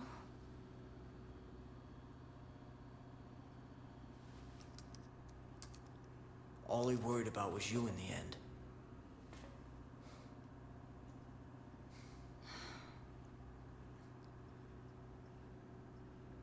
But damn it! He died without telling me a damn thing.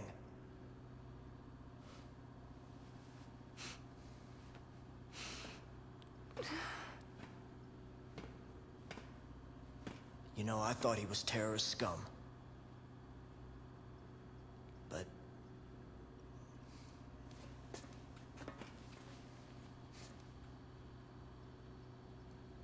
in the end, all he really cared about was his sister.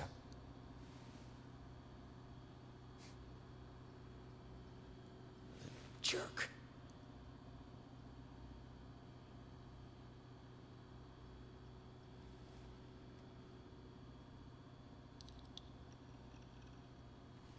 Here. He wanted you to have this.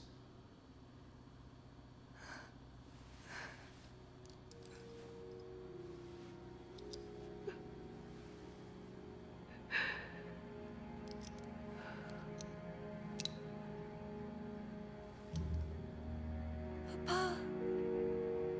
Mama.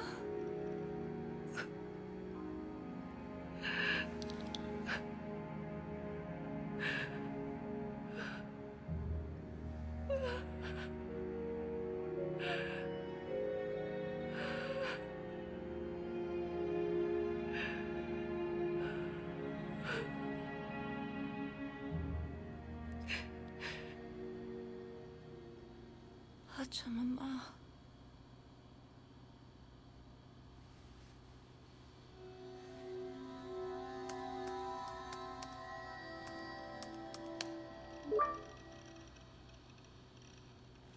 Did you figure it out? Pachamama. Mother Earth. Our parents said that a lot. The place we lived, Santa Cabeza, was blessed with nature.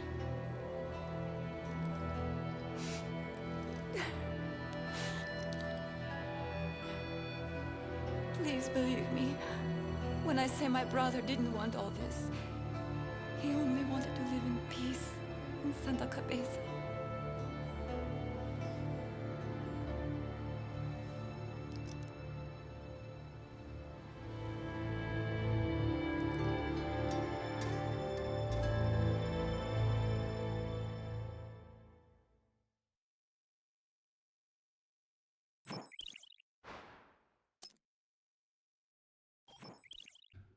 All of our cases are over for now, but we still have a bit of time before the helicopter lands. A whole day pretty much.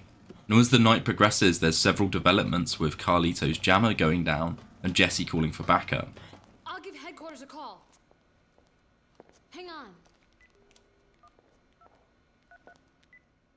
Special forces will arrive for cleanup at midnight. They'll take everyone out. Zombies, people, everyone. Jessica McCartney? Talk about your close calls. You contacted us just in time. Your boss thought we should have a talk with you before the operation begins. We'll be taking you into custody. If you sign an agreement to keep your mouth shut about all this, you'll be free to go.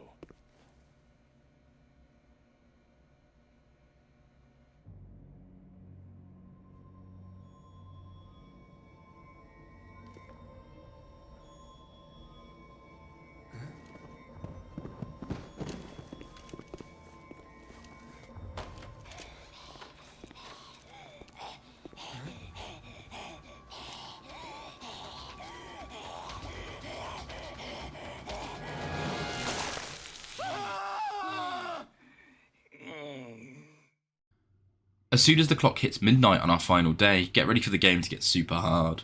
We've got some new friends in town.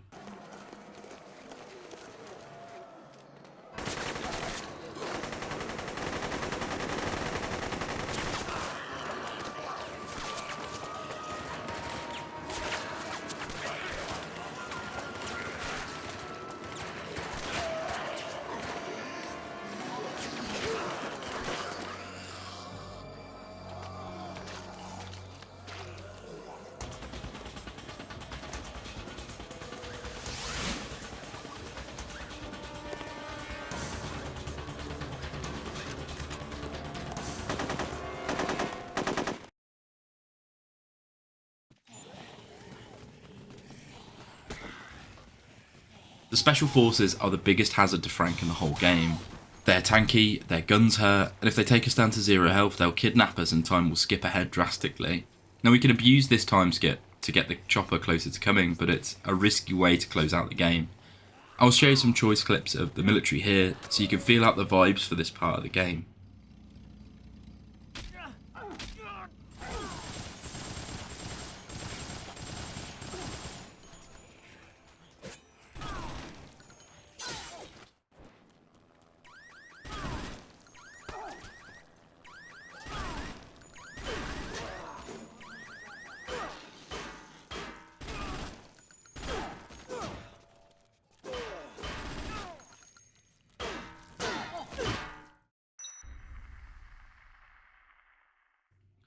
Skip through to before 10 AM, go and see Isabella to say goodbye, and at this point the military will clear out. We've got a sure shot at our helicopter escape.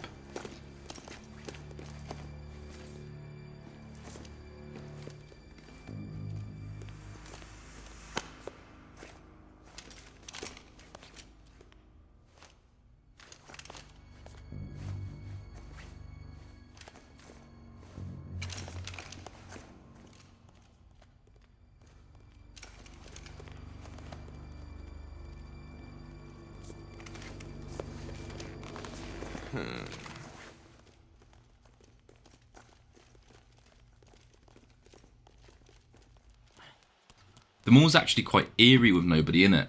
Zombies or survivors, and it's a shame the military, put a stop to all our hard work and killed all our survivors.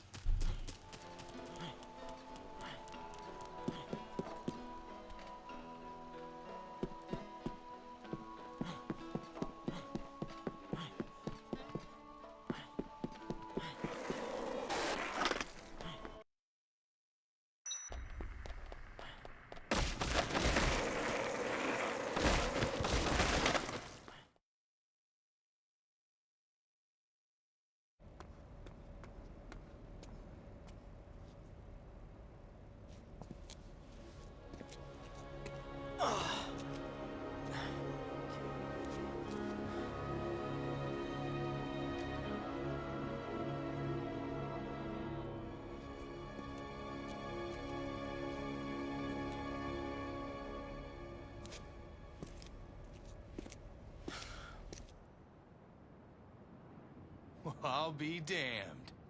He's still alive.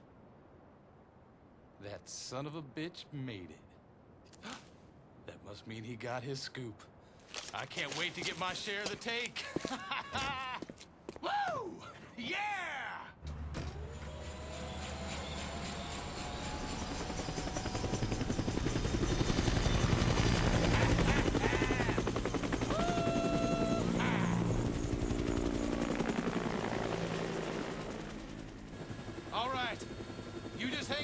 buddy. I'm on my way.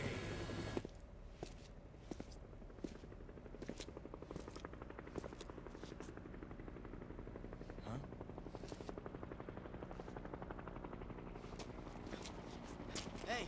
Hey! Hey! Hey! I'm over here! I see you, buddy!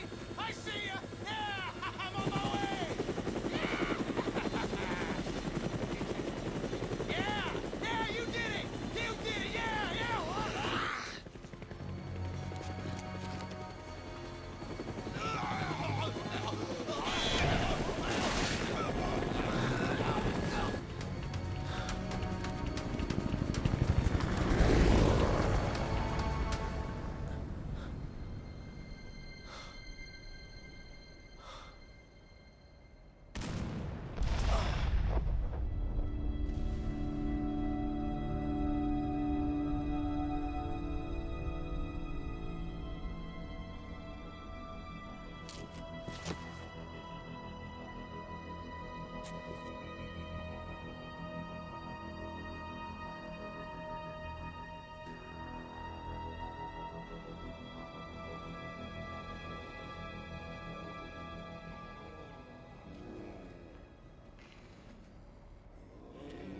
Welcome to the good ending. That was Dead Rising. If you proceed through all the main scoops, say bye to Isabella and make it to the chopper, you unlock a short epilogue chapter called Overtime Mode, where we get the quote-unquote true ending of the game.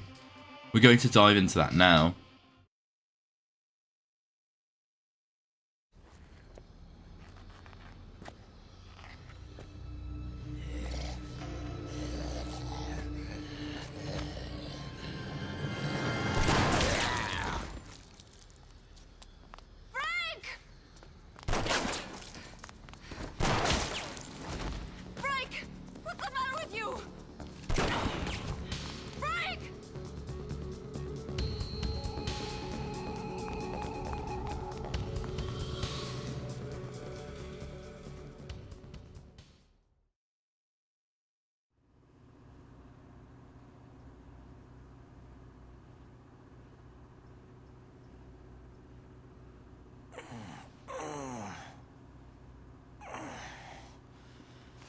You're awake. Oh, thank God.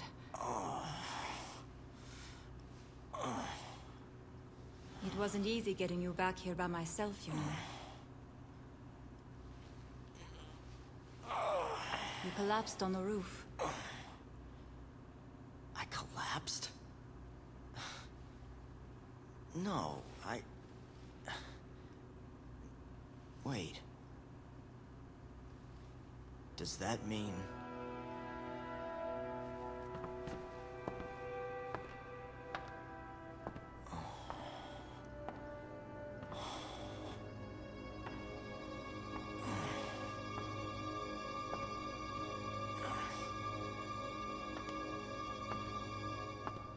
You must have gotten yourself infected somehow.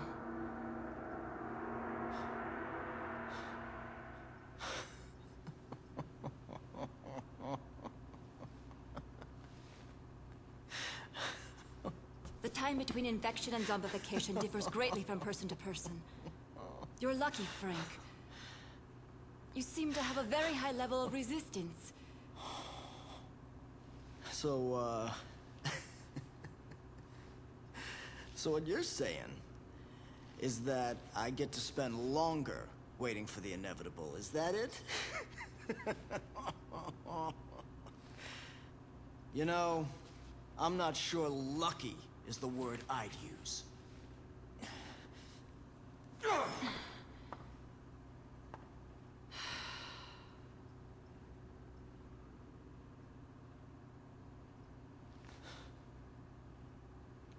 The helicopter crashed.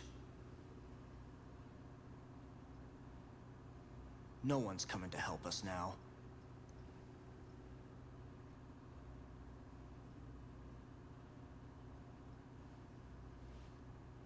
It's over for us. No matter what we do.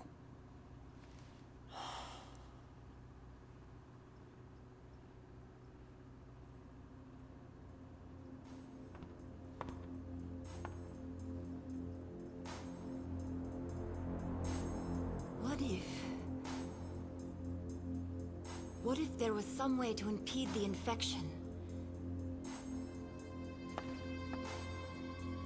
If we could extract and administer a large dose of hormones from the corpus allatum of an adult queen, it would potentially hinder the growth of the larva in your blood, retarding the zombification process. Hang on a sec. I don't understand a word you just said. What are we supposed to do? I'll need certain supplies to get this to work. And queens. As many as you can get your hands on.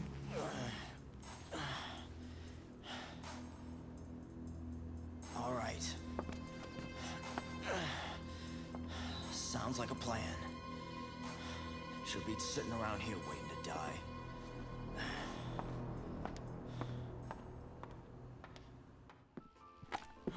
Isabella saves us, though not before we get infected, and the goal now is twofold: find a cure for the infection and find a way out. Isabella needs a variety of items from across the mall to produce an inhibitor, and they're all over. During this time, the military have actually come back and they're the only presence in the mall, so have fun trying not to die. I'm again going to supercut Frank's adventures collecting all the items, as not a whole lot happens of story note, it's just a gameplay gauntlet. Once we collect all the items and head back to Isabella, we see more of Carlito's original plan.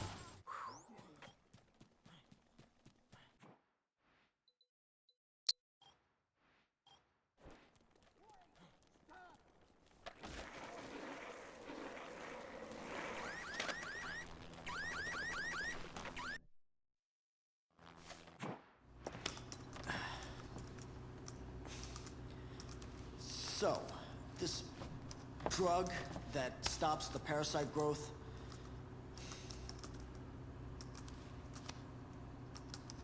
have you ever made it before, or is it just a theory?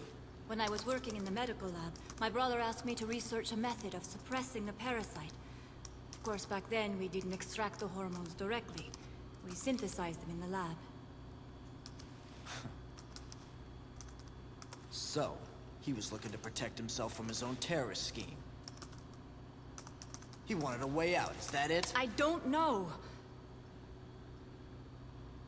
I know he didn't bring the drug with him here. I have no idea what he intended to use it for.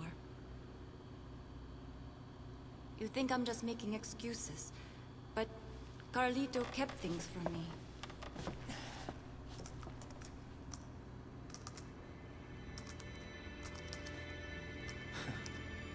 Even if you do manage to make this drug, it won't completely cure me, will it? I'm afraid not. When the effect wears off, the parasite will develop as it normally would, continuing the zombification process.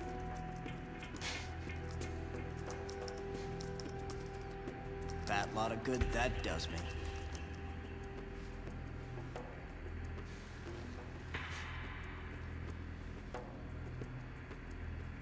Well, it's the only hope I've got now.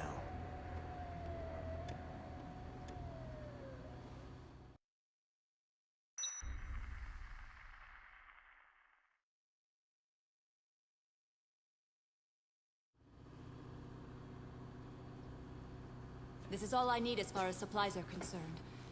Now all we need are some queens. Yeah, listen.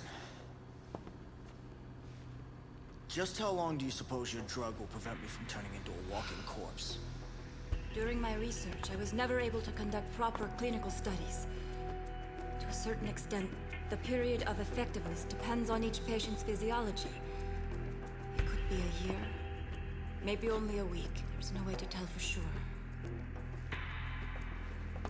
Fantastic. So, I'll be a walking zombie time bomb. A time bomb? What? Once the drug's development was complete, Carlito poured his energy into starting an NPO dedicated to helping war orphans. We had 50 doses of the drug prepared. Not long after that, The NPO managed to find homes for a large group of children. Want to guess just how many?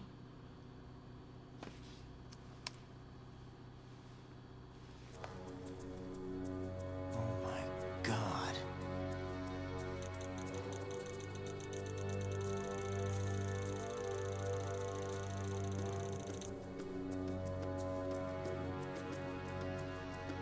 Are you saying he infected these kids and then gave them your drug? That he made 50 little ticking time bombs? I don't know. I just don't know. It is possible, though. Look at this. New York, D.C., L.A. These kids are spread all over the country. If your theory is right, the entire country could be crawling with zombies by now. Shit, I don't know what's worse. That we don't know for sure, that we can't warn anyone about this. Well, what we need to do right now is prepare the hormone and get you taken care of.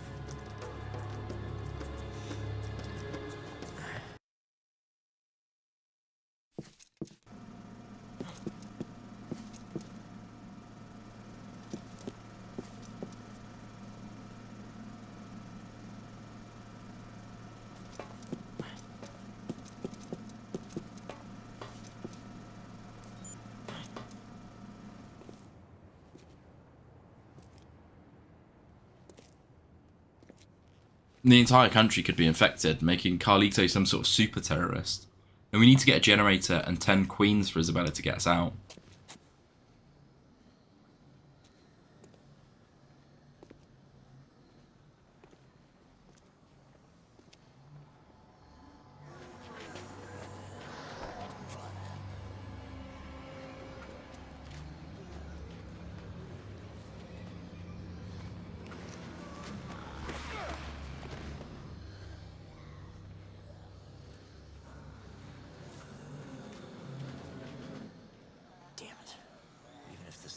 Out of here, I doubt these zombies would just let us walk right through.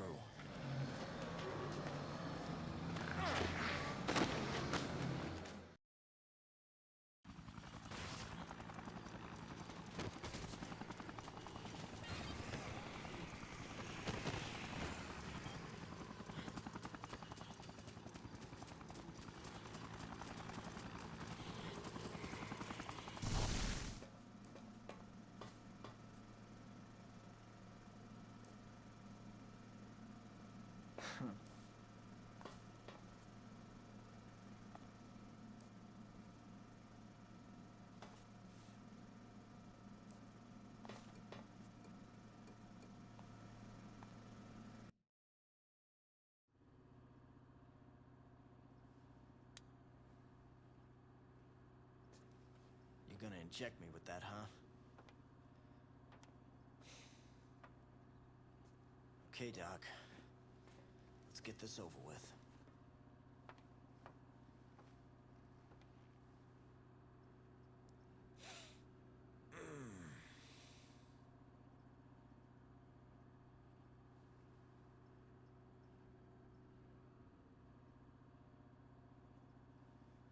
At least I won't have to worry about turning into one of them for a while.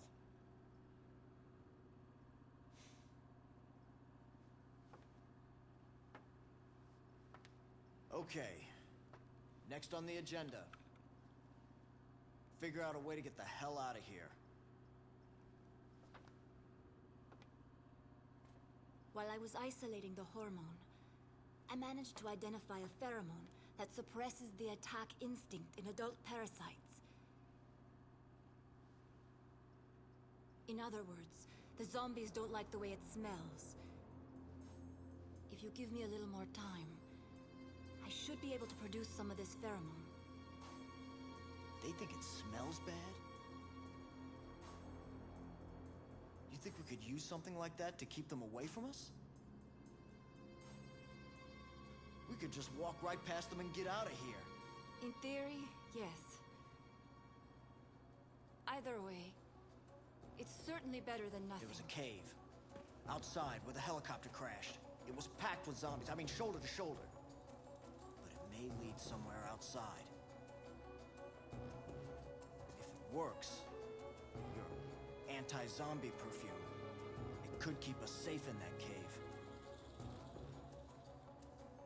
What do you say? You ready to get the hell out of here?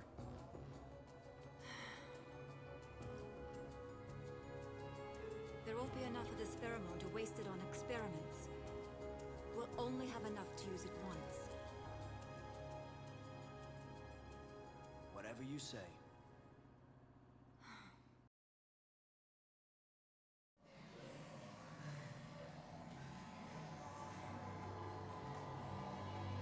My God. There are so many. Where on earth could this lead? I don't know. But considering how many of them keep pouring out of here, it must be connected to something. Isabella, look. Any other way out of here is guarded by the military. If we're gonna get out of here and put a stop to Carlito's plan, we've got to go in there. It's the only way. It's not like we're unarmed. We got your smelly perfume, don't we?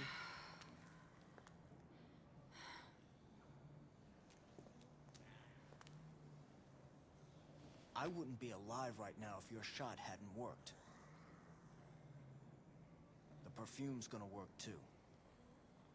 I know it.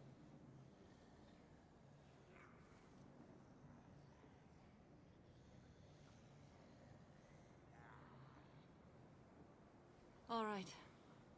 Let's go. Yeah.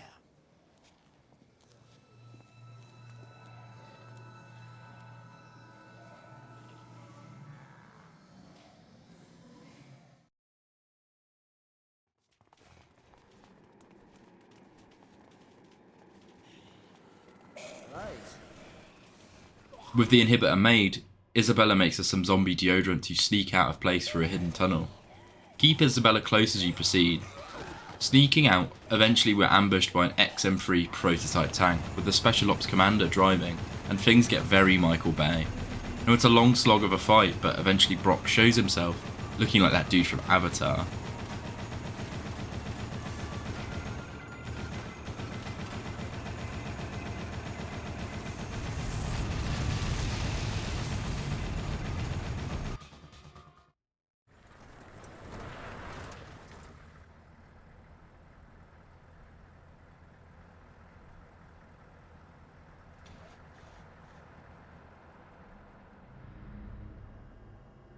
These automated machines are no use at all on the battlefield.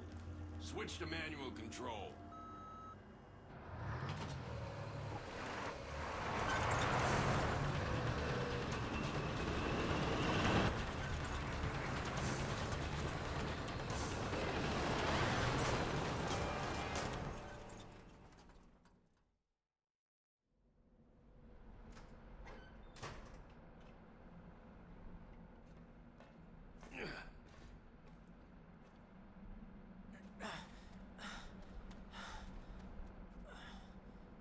Aim main cannon. Oh, shit. Well, what have we here?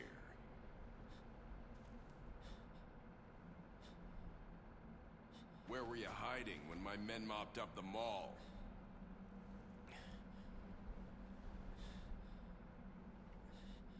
On a mission in which the number of targets is unclear, it's difficult to ensure absolute thoroughness. Huh. You have imagination.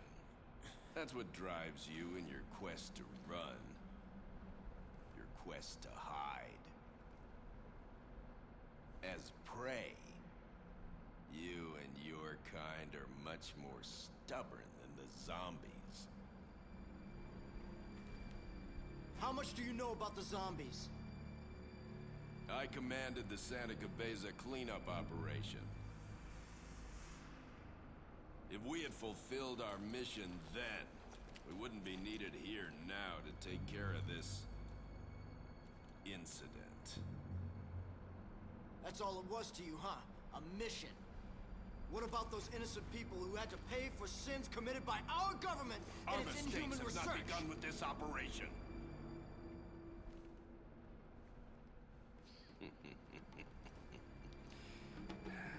Humanity has proven itself to be quite adept at making mistakes. Ha! Hell, it's the only thing we truly excel at. Well then, I'd say this mission isn't quite over yet. Don't you agree?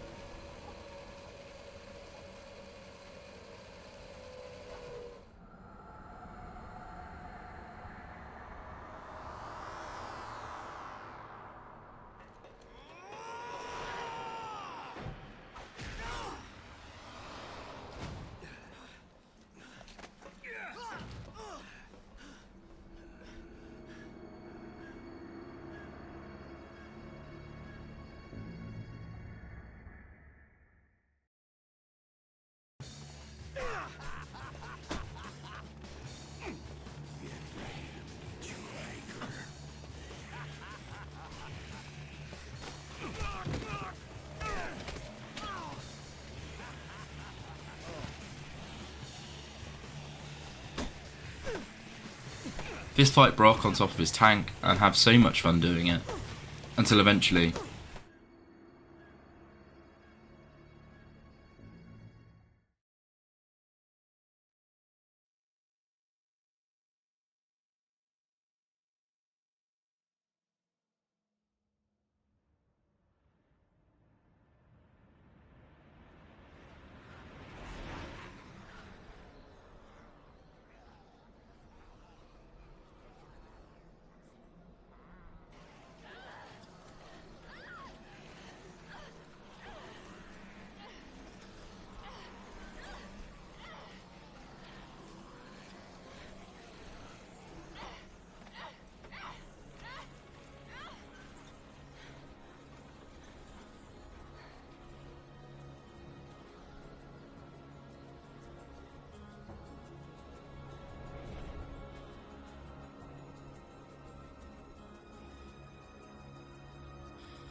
thus the final ending of Dead Rising 1.